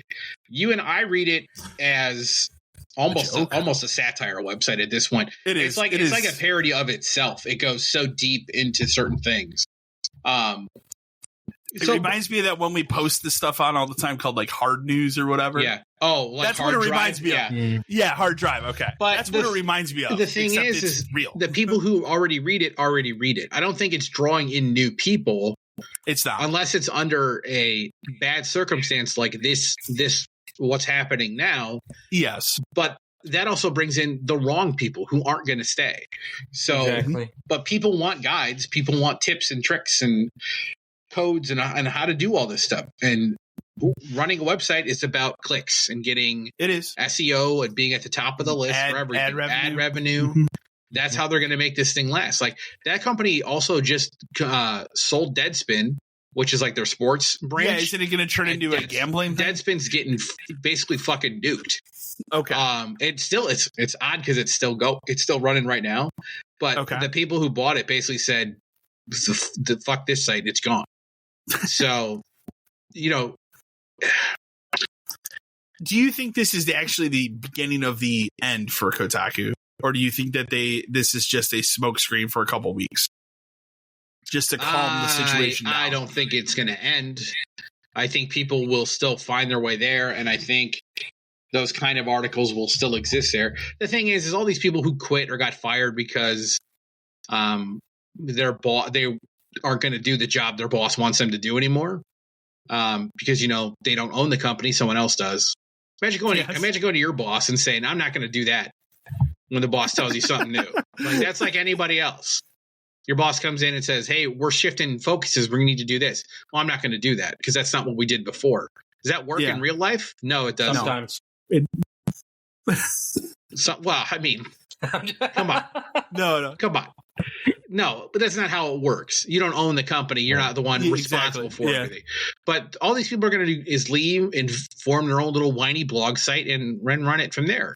And then that'll get bought by some media company and shut down or change. And then the cycle repeats itself. Yeah. I mean, like Waypoint by Vice. Vice, like Vice is dead too. Like, Vice is dead. It's all dying. Like all, what's crazy is it's almost weird how it's not a great thing, but opinion-based journalism is kind of dying. It is dying because 100%. These people go do it to sell out to these companies to make money, and then when they can't keep doing it, they just start over. It's. I don't think Kotaku's dead. I think you'll definitely see more of these guides and things. This might also be a directive that came up recently to kind of steer them away from being a target of all this shit that's going on right now. Yeah, because they put themselves in the crosshairs. But part of the problem is they do that. They love to do it. Yeah, that is half the reason that site exists, is to piss and moan and poke the bear. It's been like that for over a decade. I remember the one instance I always remember for this site that is always just like, this is how hypocritical and garbage this thing is. I remember they wrote some article, I forget about what woman it was about, but like, don't objectify this woman. And then they wrote an article, and then she wrote the same article about how Ryu in Street Fighter was hot. Yeah, remember that? I know exactly who that person is. Patricia because Hernandez? It was because she was the previous CEO before this new one, who was previous editor-in-chief. Yeah, she was fired for having an argument with the management. Yes, but that's important. She specifically wrote an article about how you can't do this about women, and then wrote an article about how Ryu was hot. And then I remember somebody bearded Ryu. Yeah, but then somebody edited it to say like Chun-Li is hot or something, and and they're like, is this appropriate? Exactly, because this is what you're saying. But, her opinion works her way and nobody else's way. And that's the problem with the person that wrote this article. This person also went out on Twitter and put out the statement, you cannot be racist against white people. No, that's still racist. Also, if you really want to play a fun word game with that, replace the word white with any other race. How bad does that sound? Maybe not. Maybe don't pick that battle. No, because we live in a world where we live in a fucked up world. Yeah, but we know that. Everybody wants freedom of speech, but they want freedom from consequences too. I think is what it is. That's a good point. You can say whatever you want. You have that right as an American, but then you can mute Twitter. Yes, after you but I also have the right to disagree with you and have my own opinion about what you said. And sometimes that opinion is that you should disappear. It's this whole thing is the thing I'll say is, like, obviously you told me about it and this came up in this email, like, they're apparently making that Unknown 9 Awakening game. Yeah. So that's the other part of the story I didn't put out. So it came out, like, obviously now this company is really under fire, Sweet Baby. So naturally they're going to try and hide stuff. 300,000 people you can't hide. Yeah. And what happened is people uncovered that the CFO of Sweet Baby, not that woman, but this other guy, is the CEO of the development company that is making Unknown 9. And the lead writer of that game is the CEO of Sweet Baby. But here's the thing. What's the whole problem with the Sweet Baby thing is everybody thinks it's forcing diversity into games, and we have examples of it. And I think the one example that comes up all the time, and I just see it all the time, is that Spider-Man quest. Yeah. Right? Where the kid wants to ask his boyfriend to prom. In like a vacuum, there's nothing wrong with that quest at all. Not at all. Who cares? It's a quest in a Spider-Man game. But people have latched onto this as this is an example of what they're doing to you. And then they go off and they find all these other things. If you want to make a game that is about two gay people going on a date or going to prom or whatever, and you want to release that game and sell that game, absolutely. Like, go do it. Whatever. Market it as such. No one cares. It's been done, but it's been done. That's what indie games are all about, is people making these games that are, like Matt talked about that game earlier, that are about their family or their experiences, like all this other kind of stuff. You put it in different ways. Unpacking. You've played Unpacking, right? It's beautiful, dude. It's a game about a woman who's bisexual, and the only reason you know that is because of the different houses you move into. Okay. Did that even like? Was I ever like, oh God, I can't play this because she's been in a relationship with both a man and a woman? No, I played it because it's a fucking chill ass game where I get to put shit in a house, and like that's just part of the game. And it's what's wild about that game is like you put it like it's done so clean that you just don't even. Yeah, you don't think about it. No, like as she's like just growing and developing, you're just like, wow, okay, you see. You kind of come across it and you figure it out, and you're like, oh, okay, cool. But can I put this Rubik's Cube on this shelf? Like that's all. That's all I'm thinking about while I'm playing that game. But if you want to make a game about relationships and all these indie games and stuff like this is just I haven't played it, so I don't know for sure. But like stuff like that, Goodbye Volcano High game come to mind when I think about games that are made. They helped on that game. For sure. But the thing is like, don't hide it. Like, why are we hiding it? I don't understand why they're hiding it. It's such a secret. And like, unless you go to their website and here's some games we kind of helped on. Well, that's the other thing that's weird about it is at the time of the publishing of that original Kotaku article, they changed how their website's laid out. It no longer shows the games they worked on. They don't want it no people longer to know goes anymore. into what, and it's like, but it's if this is what your company does, why wouldn't you just embrace it? This is what we do. If you as a player have a problem with this, then don't play the game. Sorry. I would assume Spider-Man, that team was probably also responsible for the quest where you play as the deaf girl, right? I would assume they did. They worked on that. I would assume they helped a lot with a lot of the Miles stuff. And especially like, remember the museum part of that thing where they're putting that thing together? I would assume. And you know what? That museum stuff in that game, really good. Pretty cool. Yeah. Yeah. Like the deaf chick stuff, I thought it was... I don't give a shit that she's deaf, but they kind of like shoehorn in a quest with her that a little bit doesn't kind of need to exist. And then, you know, the thing where he's helping out kids at the school, that's fine. He's helping out kids at school. It's like a tutorial quest to show you how to like link wires. See, and I think there's a good way to do that. And then I think there are bad ways. Like we've talked about the Horizon DLC. Right. Where you take a character who you've spent 100 hours with who has never fucking cared about anyone to all of a sudden just go that direction. But other games break that too. And remember, the biggest example of this before was Assassin's Creed Odyssey's DLC. Yes, it forces you into a heterosexual relationship, regardless of how you've played that game. You have to have it. You have to continue the bloodline. Yeah, which is absurd. Because if that's the goal, like, you know, that was a DLC, so maybe that wasn't always the plan. But if that's the goal, then there shouldn't be freedom of choice throughout the rest of the game, because it breaks your character and your storytelling. And I feel like that's a problem people have with this Sweet Baby stuff is you feel like it breaks your interpretation of the character or how you're experiencing the story kind of a thing. And then they just get so secretive about it and hiding it. Like this Unknown 9 game thing gets announced and then people have to pick it apart and figure it out. And you know what? By not being upfront about it, you've somehow made it worse. You would think that would be a moment for them to be proud, right? Because hey, you that's know the first, like, this is a game we made. There's a way to handle it too. There's a way to say, obviously, there's been a lot of stuff going on with our company in the past. We're making our own game to show you what we do.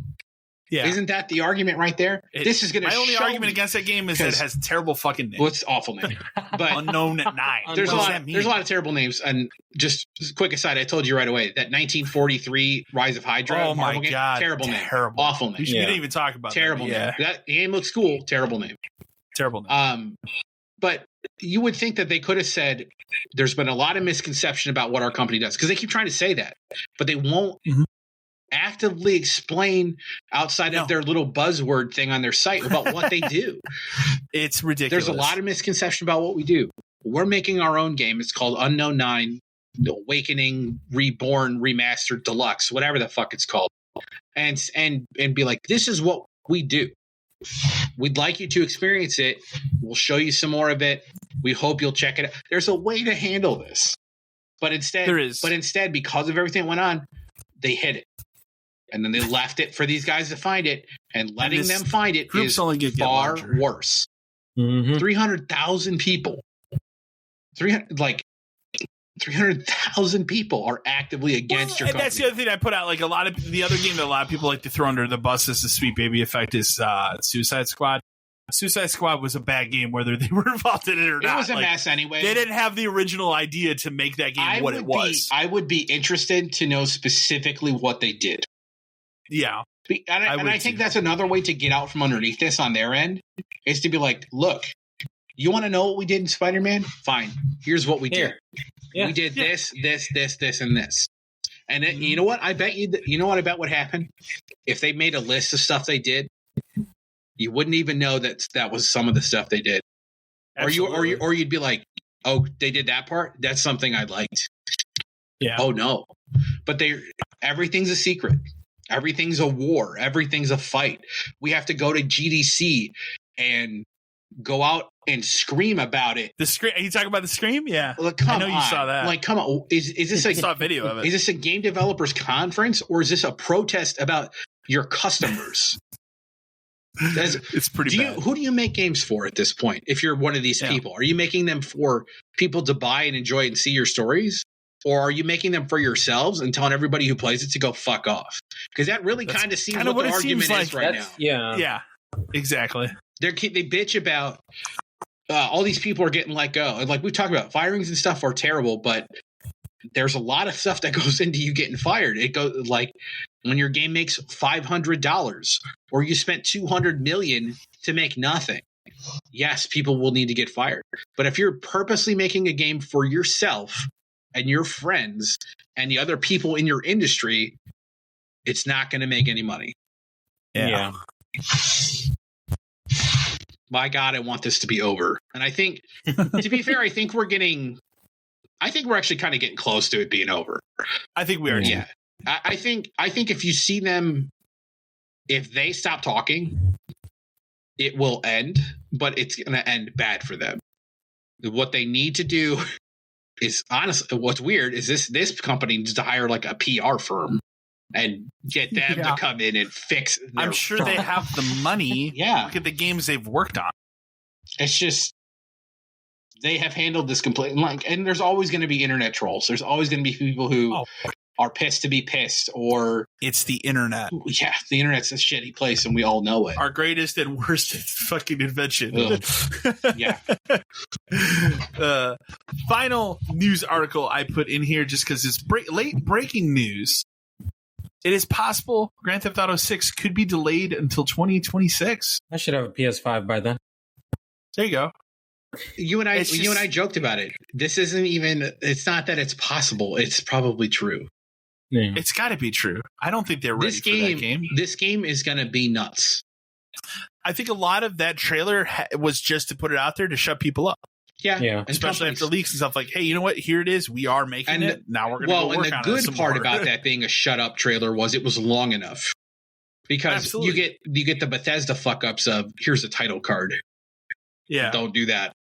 They put out a thing never do that again. with plenty of information about it. But if the PS5 Pro isn't going to run it, name. Yeah, the PS5 Pro ain't going to run it properly, then it might need some more. Maybe just wait till PS6. Yeah, I mean the thing is, that it's going to be on PS6, and there's going to be a PS6 version of it at some point. Absolutely, anyway. Absolutely, because they want to sell you that game twice. They do. Was it? Well, especially in a digital world especially in a digital world where they already know now that kids aren't going to keep rebuying physical copies of it because they're breaking their discs. Right. Because that's a lot. That is a lot of why that game was purchased so many times. We would sell. Little Timmy was breaking the fucking disc because he got pissed at the game. Especially in the 360 era. Oh, God. Where 360 discs are flimsy. They were very flimsy. Taking them in and out of the case breaks 360 discs. Chips like the edges and the inside too, and like the outside, like the disc will actually split. PS3 games are sturdier, but I mean that's a big reason why we sold a lot of copies of that game. And in a digital world, they're only going to get you once per account. That's not good for them. No, it's not. I mean, it'll still sell 100 million copies or whatever, but it won't sell 200. There you go. Yeah. But could it be delayed till 26? I bet you it already has internally. Oh, yeah. I bet you.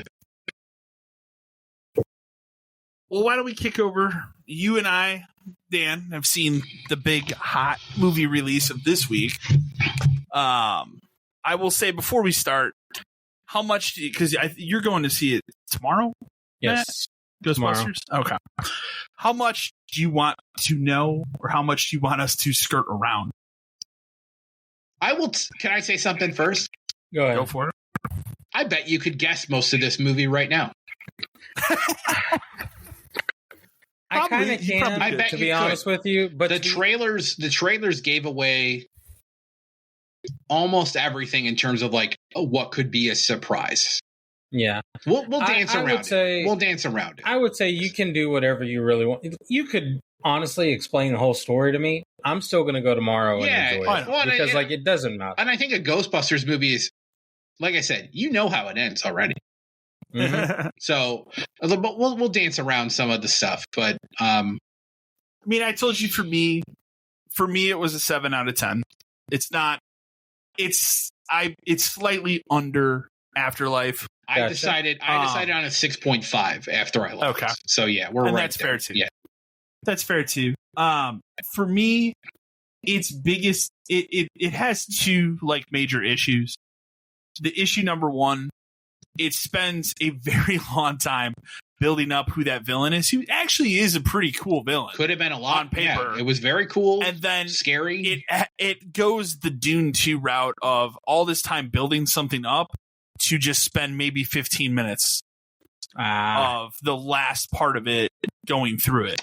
Yeah, and I was telling where they could have had a lot more. I was telling Kyle there could have been more of a build up of him regaining his power to become this big thing, but it's just kind of immediately he's the strongest ghost that's ever attacked New York, kind of a thing. Yeah. Okay. But he's really cool and it is threatening, and on a scale of destruction, it's pretty high. Yes. But yeah, it just felt like I wanted more. I wanted to see more. It's also important to note that you don't actively see anyone die in this movie.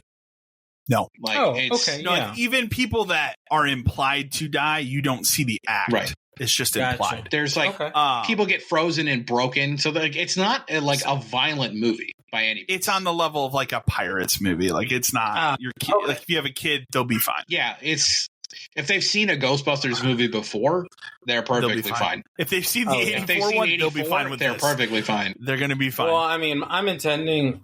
I pretty much essentially have bought an entire back row because tomorrow's my wife's birthday, and so me and a bunch of friends and my kid and my kid's best friend and all are gonna go see it tomorrow. Yeah, so. Yeah, and that's fine. And if you're a Ghostbusters fan, it does the same thing that Afterlife kind of did, where it just hits all the notes.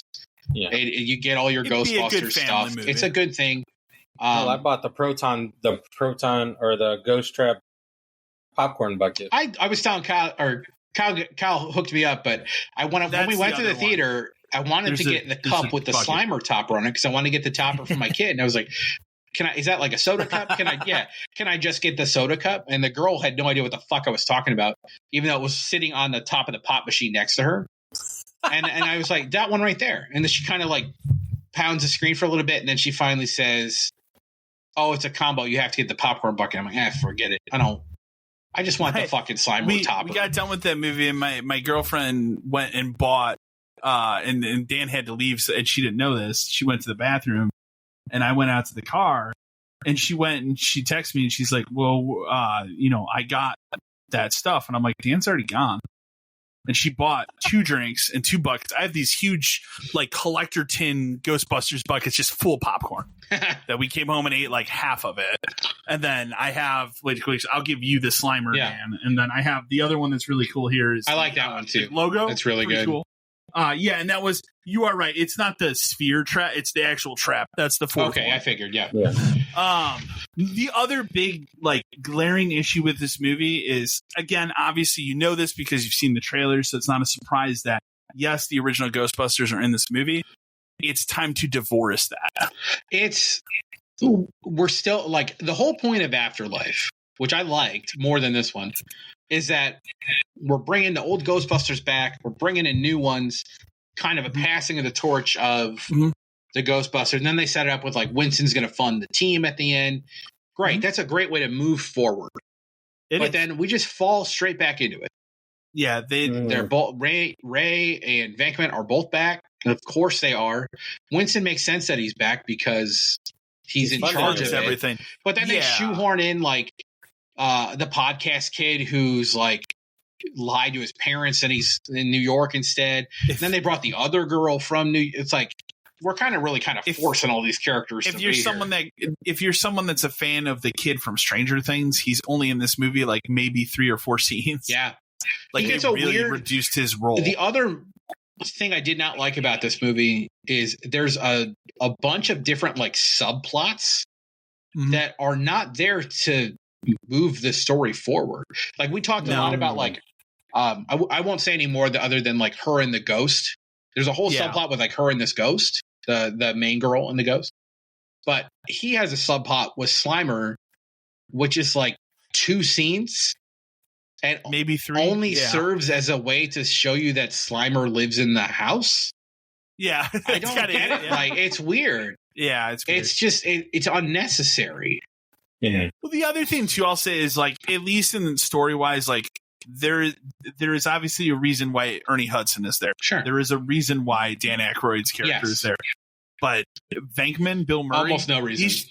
There's no reason. He just shows up. Like he literally just shows up as like, "Hey guys, you could use my help." And as much as I love the fact that Annie Potts was back, there's no reason for her to be here. There's no reason. Yeah, like story wise. If they could have got, I think she works with Ernie Hudson. She must work for like the Ghostbusters kind of a thing.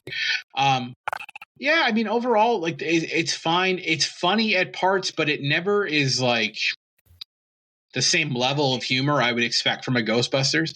I expect a Ghostbusters movie to be more like dry humor, where, you know, like the old Bill Murray humor.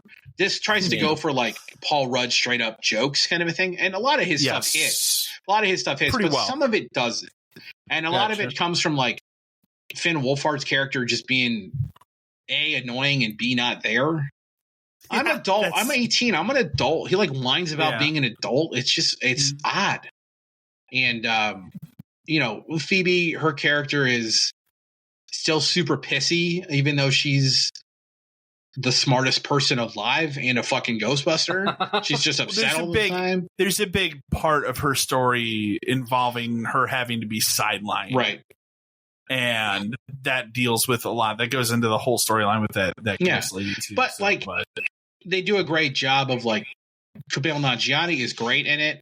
Patton Oswalt's appearance is good. Like all of the like the side characters and stuff and how they move it forward is good. The resolution is a little quick for me. Little too fast. Like it's like we got to do maybe two things and it's fine. I would say I if I go back only because they're so recent, like I think it's very fast. I don't think it's as bad as like Dune, where you feel like somebody pressed fast forward in the last 20 minutes, because that's supposed to be this epic, huge thing. But this movie still, like, it gets to the point where that villain does finally show up. All the shit's going crazy in New York or whatever, and it really feels like they do push it through really fast. Just do 2 things. Yeah, and that's all I'll say. But yeah, it's still good. It's still good. I just wish it's still a good time. You could have cut 15 minutes from earlier in the movie and added that to the part where they're actually fighting the ghost. Maybe they're fighting more ghosts. Made it bigger. I also feel like there is a cut of this movie that was longer. Yeah. That had more. It's probably another half hour. And an executive stepped in and said, "You can't put out a 2.5 hour Ghostbusters movie. You need to edit There's probably another half hour." It sounds dumb, but like they should have busted more ghosts. Yes. It does sound incredibly dumb, but no, they should. There's a specific reason that they had opportunities to bust more ghosts, and they did not. Absolutely. So, but I mean, overall, it's fun. I'll say this. I went into it more negative than I walked out of it because those trailers for me didn't do any good. I walked into it going, I don't know if this is going to be good or not because the trailer did not sell me on it. It's odd at too all. because having seen the trailer, it's not a great representation of how things play out in the movie. Yeah, it's weird. So I will say that like this was essentially Ghostbusters 4. We'll say because we don't count the other one. It's time to be done. And I don't mean done with Ghostbusters. I mean done with this of Ghostbusters. Like you could keep the same team. Maybe we flash it forward 10 years and it's Phoebe and the other girl. That Phoebe girl's really like 23. Yeah. Well, but the thing is, like, that's why you could flash it forward 10 years and have it come out in 2 years. And it's her and the other girl and podcasts, and they picked up somebody else. and Mom and Paul Rudd, and Mom and Paul Rudd aren't on the team anymore. There's something to do there, or what I was telling Kyle before, move it. Maybe Ghostbusters, now that they're, widely accepted, finally 40 years later, as being a thing people need, maybe there's different chapters of Ghostbusters, and we open one in the country, in San Francisco or something. It needs to move forward. This one really feels like it is staying the course. It is also important to note there is a mid-credit scene. I heard about it. Yeah, it's one of the funnier aspects of the movie. Overall, I like it. I'll watch it again. It's not the kind of thing where it's like, oh no, I don't need to see it again. It'll come up. No, I would watch it. My kids want to see it, so I'll watch it again. Okay. And hey, you might see the Beetlejuice 2 trailer, which I think looks pretty cool. The teaser? So. They should have called it Old Beetlejuice. They should have called it Old Beetlejuice. Old Juice. He's looking a little old, but I don't care. We did it. We made it. So it's crazy to think that is the only movie I think you and I watched in the last 2 weeks. Yeah, I just never got around to watching anything else. Real quick before I get to you, Matt, because I forgot, we actually got, because we haven't gotten a recommendation email in a while, we got a movie email recommendation. It is actually about a movie you and I have been talking about. Yeah, but I've watched the trailer for this too. I think I'm into it. Yeah. Okay. This comes from Brad from Houston, Texas. Hey guys, love the podcast. I wanted to throw you out a movie recommendation. This past week, I had an opportunity to see an early screening of this horror movie called Late Night with the Devil at my local theater. And while I love horror movies, I usually don't bite on early screenings, but I happened to be off work that night, and word of mouth around this movie has been really something.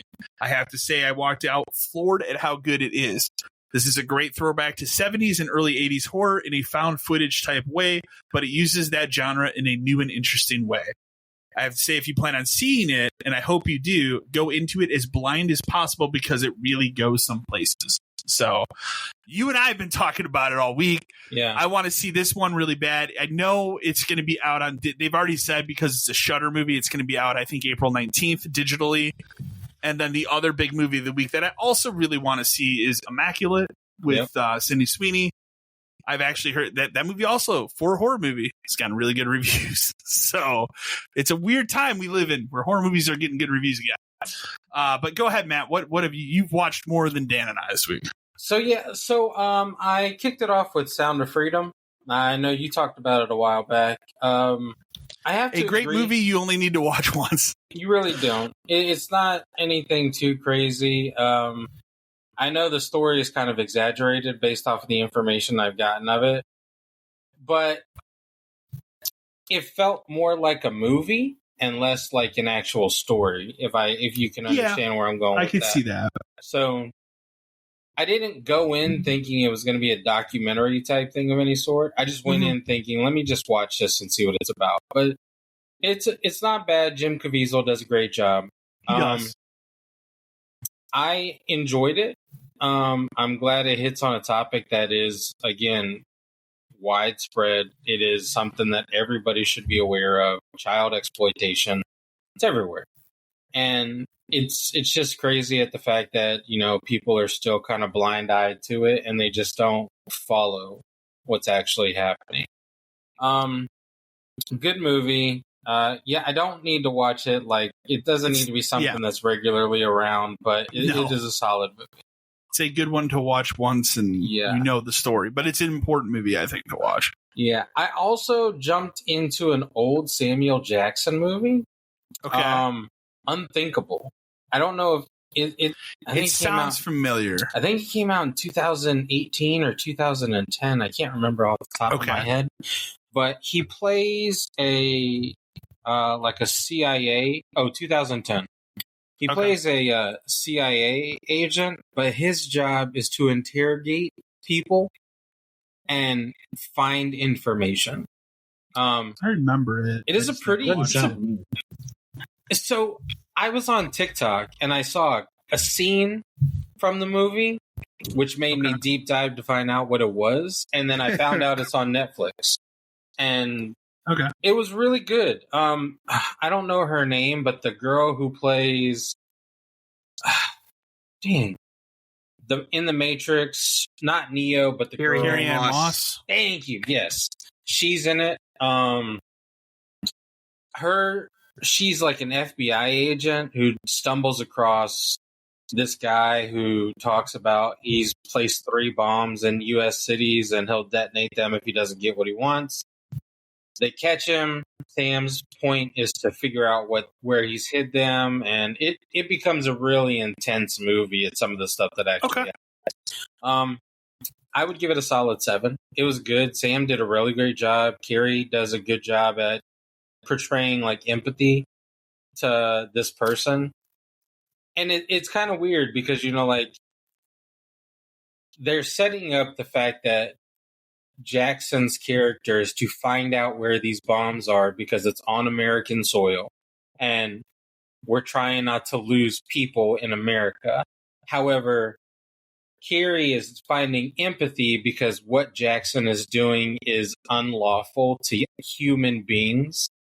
Okay. And it's very like back and forth between the two of them. But it was a solid movie on Netflix. Give it a shot. And then I dove into Wonka on Max. The new one, right? Yeah, the new one. Timothy Chalamet.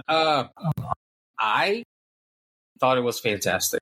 I'm not a Willy Wonka fan at all. I haven't even seen the Johnny Depp one. So I honestly, I didn't like it, and I won't ever watch the Johnny Depp one again.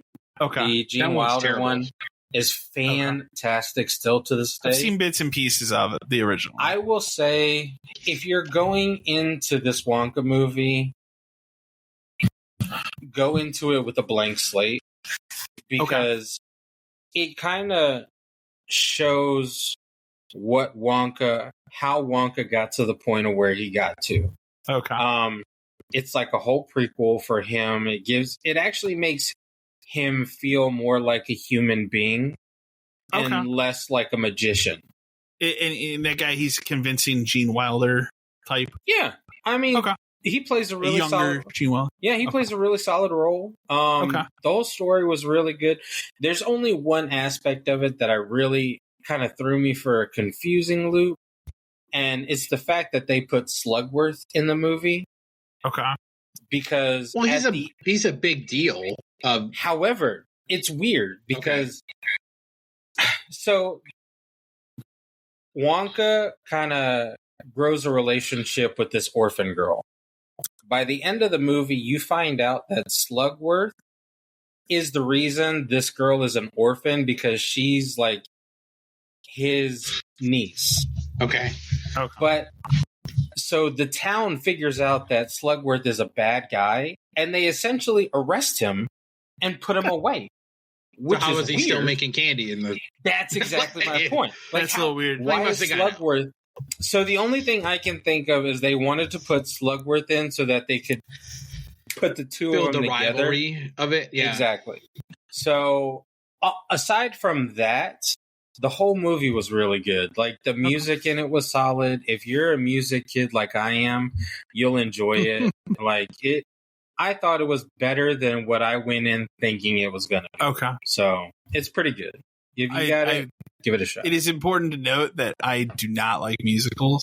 And that's the thing. I think the downfall is like if you don't like musicals, you're never going to like a musical-based movie. I like one. What's that? And that is Sweeney Todd. Oh, that's a good one. Oh, gee. Why do you like that one, Kyle? I like Johnny. There Depp. It is. But I also like Tim Burton movies. No, I know you do. Yeah. But I will tell you, like they just announced today that Joker movie is going to have 15 songs in it. Like, I'm going to have a hard time. That's a lot. That's a lot. Watch that again. Joaquin Phoenix can sing. He won an Oscar playing Johnny Cash. That's fine, but like that's Lady Gaga can sing. I like Lady Gaga a lot. So can Ryan Gosling, but I mean, he didn't. We're going to sing 15 songs about the Joker. No. So here's the crazy part. They're real songs, like not written for this movie. And so I'm like, that's even weirder. Then what are we doing? Like, what is this fucking movie? Like that means it is just a musical. Yeah, it's going to be really weird. That's so. Okay. We're supposed to get a trailer in a couple weeks, so I'm curious to see. I don't know. I said when they announced it, like as someone who loved that original Joker movie, it got all the awards it deserved. It is a great movie. Like even if you don't like the character of Batman. but I don't need a sequel. Like, that's a great standalone. Like, his performance was amazing. He did well, but I mean, for me, I didn't really care for Joker. Okay. I mean, I watched it once. It was good once, and I probably will never like put it in my. I also love Taxi Driver, and that movie is like very much an ode to Taxi Driver. So, but yeah, it's I don't know. Ever since they announced it's going to be a musical, I'm like, I don't know. And then I read that today. I'm like, 15 fucking songs I'm going to have to sit through. That's wild, man. So I don't know, because that was my thing until I read that. I was like, what the fuck is this going to be? Like him coming out, I'm the Joker. Like I don't. And then really it's good. Like, okay, but no, now it's the real songs. So like not written for the movie. What is he singing? Like, so I don't know. I'm the Joker. I don't know. I will see it. I'm obligated. Yeah. So, but I'm going to struggle with that movie. I tell you right now. That wrap up what you watched though? Yeah, man. Okay. But yeah, I'm hoping that that Immaculate movie hits streaming soon. I really want to see Late Night with the Devil. We've been talking about that one all week. I watched the trailer for that like a couple days ago. And it looks so fucking looks weird, interesting and just kind of and he's great.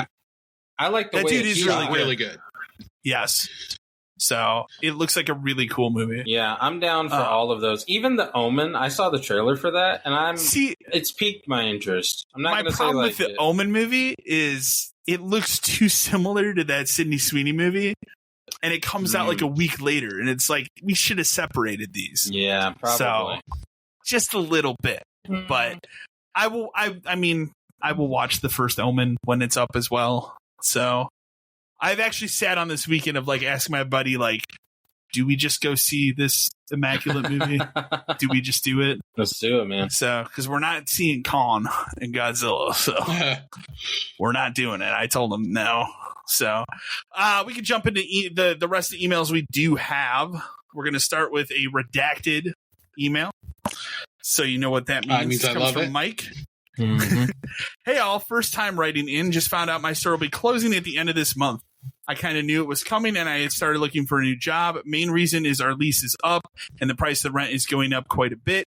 GameStop isn't in the business of keeping stores open these days, so it's a bittersweet, but again, I can't say I didn't see this coming. I do have to say, as an SL, it's a huge weight off my chest. I've just been myself and two other key holders for the past year. I've watched this company go from being incredibly healthy to where it is now. 15 years is a long time, and I'm hoping my skill set will translate into something else. Thanks for doing what you guys do. This podcast has really helped me the last several months hearing other GameStop managers' stories. So, yeah. Well, I mean, we wish you good luck. Yeah, we wish you the best of luck and have faith that your skill set does translate. We've talked about that a lot, but 15 years in retail, that's the same amount I had. I was a store leader for a long time. You do, like we always say, you do a lot more than you think you do, especially. Yeah, absolutely. Especially if it's just you and two other people. When our store closed, I had 5 people. That's unthinkable now. Unthinkable in today's day and age. But you're right. Thinking back to when, I kind of got, I had the meeting where we went and sat at the Jimmy John's and my boss told me it was over. And, you kind of have that thought where you're like, yeah, okay, I get it. Ours was a little different because we were supposed to stay, but our landlord was a piece of shit. We talk about him all the time. Yeah, he was something. He was pissed that we fought him, so he finally just said to get us out. But it is like you think about it, and I sat there and debated to stay or not, and you realize it is a weight. Like GameStop is a weight. Even 8 years ago, it was a weight. Because it pushes down on you. And like, I can't even imagine what it's like now after, during COVID, post COVID, it's a shell of what it used to be. And even when I left, it was a shell of what it had been. Couple weeks ago when we went through the mall over here, that was the first time I've been to GameStop since last fall. The mall went in over by me. Oh, by you? Oh, I thought you meant the one that closes tomorrow. No, I know what mall you're talking about. Tomorrow. Yeah. No. Over you by went, me. Yeah, you went to the big one. Yeah. We walked through it. I mean, it's looking sad. So it doesn't. That carpet is not looking great. It doesn't feel like GameStop anymore. You know what I mean? Like it has a different. I was talking to a friend of mine who still works there. She went and did an inventory, and she told me the amount of stuff they have now compared to when I was still there is like 20%. Think about our store with 80% less inventory. Yeah. We had a big store, like a relatively big store. So how quick are they getting through a fucking inventory? Like 2 hours? Yeah, but that's the thing is like, think about how empty our store would have looked. We were lucky enough that also we had a pretty big size store comparatively to most. It went back pretty far. We actually had room to breathe, unlike some other stores. It was about around us twice as deep as your normal store, as an average store. Yeah. And you had a huge back room. Walking into a GameStop today you don't feel like it's GameStop at all. No, and it's just because you're not hit in the face with games when you walk in. You're hit in the face with collectibles and T-shirts, and a lot of times it's a clearance. It's either a clearance table or it's a clearance rack of T-shirts they're trying to get out of there because it's never organized. Too long. It's never organized. That mall store I was in was super unorganized. My friend store, to be fair, she does a very great job of keeping up with stuff. Sure. Like I will say that when I go to her store to pick up something, I do feel like I'm in a GameStop because it does look like how it should, I guess you'd say. But yeah, like you go look at the PS3 section is 10 games. Yeah. They even have PS3 and 360 it's like sections. It's this big and it's at the bottom of a section. Now the one in my town does not have I mean, I sent you guys a picture of what she got in, so I'm lucky enough to still get like first jab at good stuff and managed to get a sweet copy of Shattered Dimensions for a good price, which is pretty cool. Like that's an $80 game I did not pay anywhere near that much for. No. Which is great.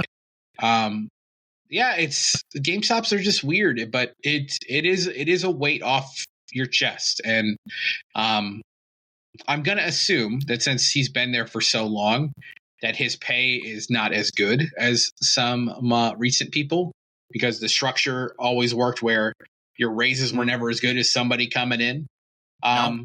You should do much better anywhere else. Like Kyle and I, we went to a call center job afterwards, and it paid me more. Think about that. Think about that. Yeah, and I actually got raises at that place, and they were okay. They were okay, but I actually got them. GameStop doesn't. They were better than GameStop. GameStop doesn't give out a whole lot of those. No, not now. Yeah, but customer service is the same on the phone. Kyle works from home now. I do something almost completely different, but there's a technical aspect to my job that, having worked with computers forever, translates pretty well. Yeah. You can find something for sure. I guarantee. If you want to work from home, you can still find. There's a lot of. There's some companies that understand it works. Yeah. Like your company clearly understands that it works. For certain departments, but still hiring. But that's the thing. Yeah. But that's the thing is like certain departments of certain companies are like that. A friend of mine does incredibly well for himself, and he works from home. And I'll tell you right now, he had no experience in this, so it can be done. So this sounds cheesy and stupid and motivational, but believe in yourself and believe that you're worth more than what GameStop ever thought you were worth. Yeah, absolutely. I was going to mention before we move on to the next email. When's the last time you drove by the old GameStop? Ours? I should say the dirt mound? Plowed through, the dirt mound. I do. I just did last weekend. Yeah, I do. I do it a couple times a week. I live. It's jarring. 2 minutes from my house, and it's weird. Well, I went to go get my car washed over there, and then I was like, I'll drive over this way, and it's just incredibly jarring. Giant empty dank pit. There's no parking lot to walk across anymore. It's all gone. Well, it's all leveled. It's all fenced off. It's sad to me that it's going to turn into townhomes nobody can afford. But no, I gladly take the shops, but the townhome portion of it, no one can afford. Won't be able to afford to live there. Yeah, at least not for what you're getting. No, absolutely. Next email we have, I probably should have read it when we were doing movies. That's fine. Cheyenne from Cincinnati, Ohio. Howdy all. Love when you guys talk about movies and retros. Any plan on seeing any of the upcoming horror movies like Immaculate or The First Omen, which we already discussed? And if you are all fans of the Alien franchise, what do you think of the Alien Romulus teaser? So I am a huge Alien fan. I thought the teaser was amazing. I'm not even a big Alien guy, and I think it looks pretty good. I'm also in the camp that I enjoyed Prometheus and Covenant. Prometheus, I think, is a great movie. Covenant is okay, but it's too much of okay, you got the answer that maybe you wanted. I never wanted an answer for where the alien came from, so I was never seeking that answer, but I got it in Prometheus. I didn't need another movie to tell me for 2 hours, well, this is what happened here. And I didn't need that. Yeah. But still, a very good alien movie. But this really feels like it's going back to the original Alien, right? And the horror aspect of it. So I'm very, very excited. And that's all I need to see. I don't need to see another trailer for this. Kind of like Beetlejuice. I don't need to see any more about Beetlejuice to know that I would like to see that. I will just go see Beetlejuice. I don't. Yeah, I don't. And this Alien movie, that's it. I want to go in blind, because if it is tied to the other ones some way, I would rather find that out during watching it than to know ahead of time. Hey, there is an Easter egg that ties it to Covenant. Cool. Yeah. So, but I think it looks great. And I think that director, who's the guy that remade Evil Dead, which is a good remake, and then did Don't Breathe, which is a pretty good, very fucked up, but good movie, is a great choice to make an Alien movie. So I am not into make the Alien franchise at all. So I like the first one. Is pretty much the only, you don't like the second one? It's good. It's more I like action? that one. Yeah, it's that's kind of where I jumped off though. I didn't need to. Once it gets a little off the rails in 3 and 4. Resurrection. You got the clones. Yeah, I don't need that kind of shit. Honestly, Alien and Predator are just two things that I've never been able to Predator too. I like Predator a lot. They're cool. Don't get me wrong. Those were Alien looks dope. Predator looks cool. The movies don't really those were the movies that my dad always used to watch. So they would be on in the living room, so I would stop and watch them. So that's why I watched the first couple Aliens and then Predator and stuff. But I agree with Matt. As it went on, I never felt like I had to go see Alien versus Predator or any of these other Predator seemed like it kind of fell off in a different way. Yeah, Predator. I will say that most recent Predator movie, Prey, is very it's almost good. Like a different movie, though. Very worth your time. But the other one they made right before it, Predators, is not very good. No, I'm sorry. There was another one before Predator. That. Yeah, The Predator. That's the bad one. The Predator is the one with Topher Grace. That one's okay. It's okay. Next email we have comes from Adam from Redacted. Howdy 572 crew had to write in regarding yet another launch this week that we are being shortened on copies of reserved games. Rebirth was bad enough, but Dragon's Dogma 2 has somehow been even worse. I actually, as a store, managed to get close to 50 reserves, a rarity in a post-pandemic world for your average GameStop. Insane. And I learned over this past weekend we would be getting roughly 15 copies. Oh, you read that right. 15 copies. I can't even process this. I'm dreading Friday, but this shortage is really out of control. Adam, we're sorry, bud. I can't even imagine. 15. He had 50 reserves in 2024. I'm hoping that's there would be 35 people didn't get a copy. Oh, now God. I will say, and obviously we don't know, and I encourage you, Adam, to write us for next time because I want to know how it went. I would like to know. Yeah. There were times where you would not see them in transit until the day of, and then a box would show up. It's possible. Is he going to get 35 even if that happens? Probably not. But man, 50 reserves hell man, I'll give you props. 50 reserves in a pre-pandemic world for something was pretty good towards the end. If we're talking 2019, especially if we're talking Dragon's Dogma, Elden Ring, sure, I could see that.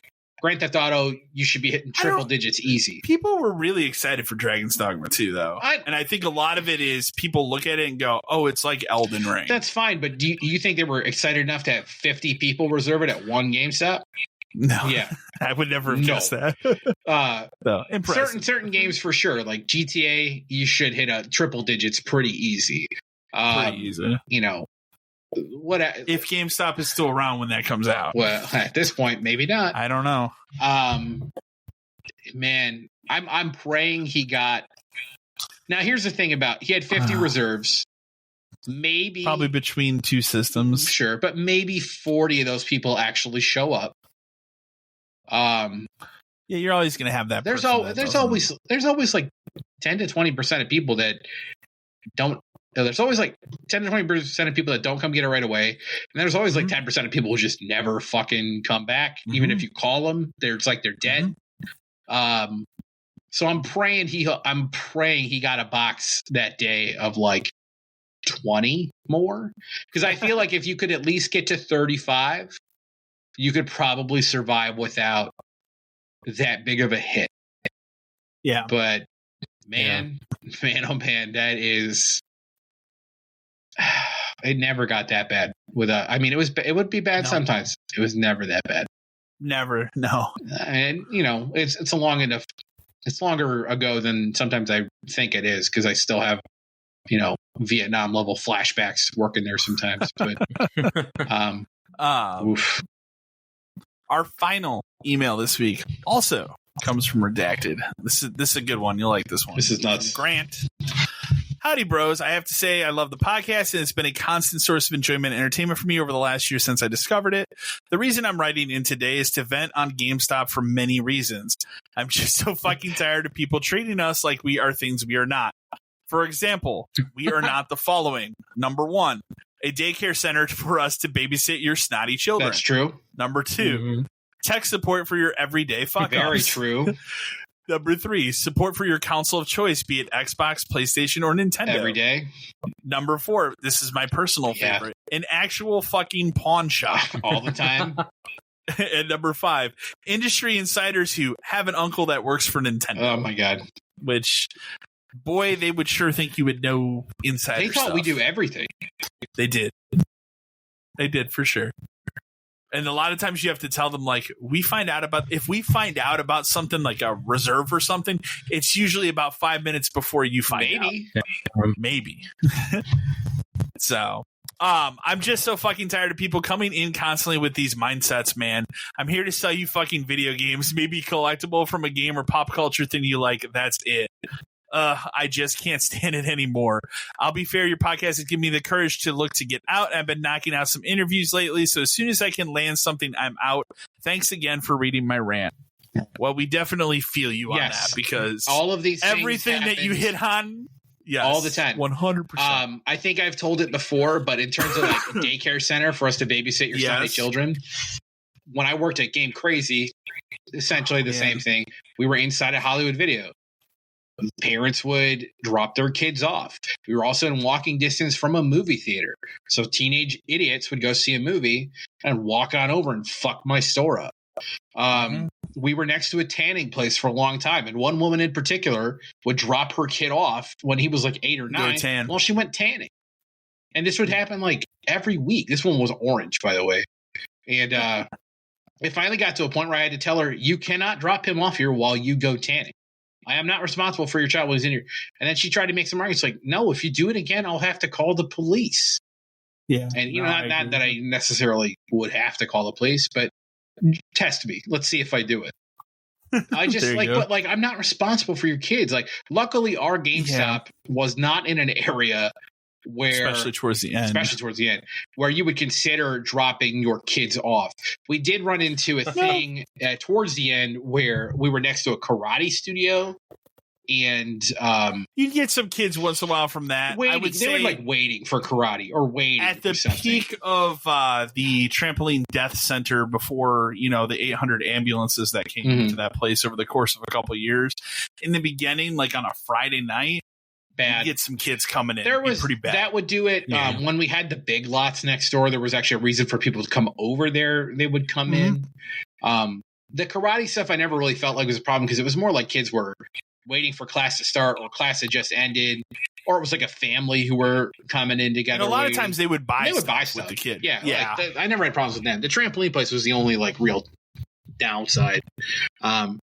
The only other GameStops the other two I worked at, one was next to a couple food places, but that wasn't really like kids coming to hang out. But but the times I covered a mall store, holy shit, dude. That's gotta be the worst. Those are the worst. Those are just. There's a reason why they send you to the mall store for your career to die. Yeah, they don't like you as a store leader. Guess where you get to work? That's why. That's how I got my store. The guy who ran my store finally pissed off the DM one too many times. Adios. She canned it. Didn't fire him, but moved him to the mall where he was already an angry person, and that place was only going to make it worse. Oh, yeah. And it did. And he eventually quit. I don't think he got fired. He quit, but he was... Probably a mutual quit. Yeah, it's one of those things where it's like, I'm going to put him here until he quits kind of a thing. Yeah. He also didn't really belong at GameStop. He was in food service before, and that's where he went back to. It was just like a weird... Yes. Very why weird. are you here kind of a thing. Weird. But yeah, so the babysitting thing, God, for sure. Tech support. Now I'll amend that to say tech support / game support. People used to treat us like the fucking remember you'd call that number Nintendo and the guy would tell you how to beat Ninja Gaiden? I would have people call me up and be like, I can't beat this level on Ratchet and Clank. What the hell do you want from me? And the easiest thing to do whenever that question would come up was like, I've never played that game. Was there anybody else? Oh, as he say that's like, is there anybody there who has? No. Even if there was people who that's all they ever played. Like when people, it's like kids would ask me about Ross. Pokemon. Do you play Pokemon? No. God, no. I remember when Destiny came out, and there was a guy that came up to Ross at his store, and they asked "Oh, have you played Destiny?" And the first response he said was, "No, I don't play Destiny. I don't play games." Just completely shut the guy down. But yeah, I mean, at that point, you can't you get tired of being asked these kind of questions. But you learn right away, who you can talk to and who you cannot even start a conversation with. Yeah. And we had multiple people like that. And, it's just, I hated, that was one of the things I hated the most. I hated it a lot because at Game Crazy, we had interactives where you could put stuff in and then they would come in and this one guy and his son, they were nice people, but and I watched that kid grow up from, 3 foot nothing to 6 feet tall at one point. Yeah. But they would bother me all the time about, I've been playing Kingdom Hearts and I know it's dude, I don't play Kingdom Hearts. Even though even if it's a game I have played, I don't play that game. Don't ask me about that. And no. No. That happened a lot. And then, support for console of choice. There are people that just want you to parrot back the same information they tell you to be on their side. There's a lot of that. I would say my biggest one on here is an actual pawn shop. Yeah. Because those people are just looking for cash and, We're near a pawn shop. How constant will we get that comment? Oh, well, the pawn shop's going to give me more. Pawn shop's right over. It's right there. It's down the street. Take a left. We're not stopping you. Yeah. that would always piss me off. It's that's all you're going to give me? Yes. Especially when they would come in with their ratted 360 that's smoked out. Cords that are frayed, controllers that are busted and gross. I put a shitty sticker wrap all over it that you got to peel off now because we're not going to sell it with defective.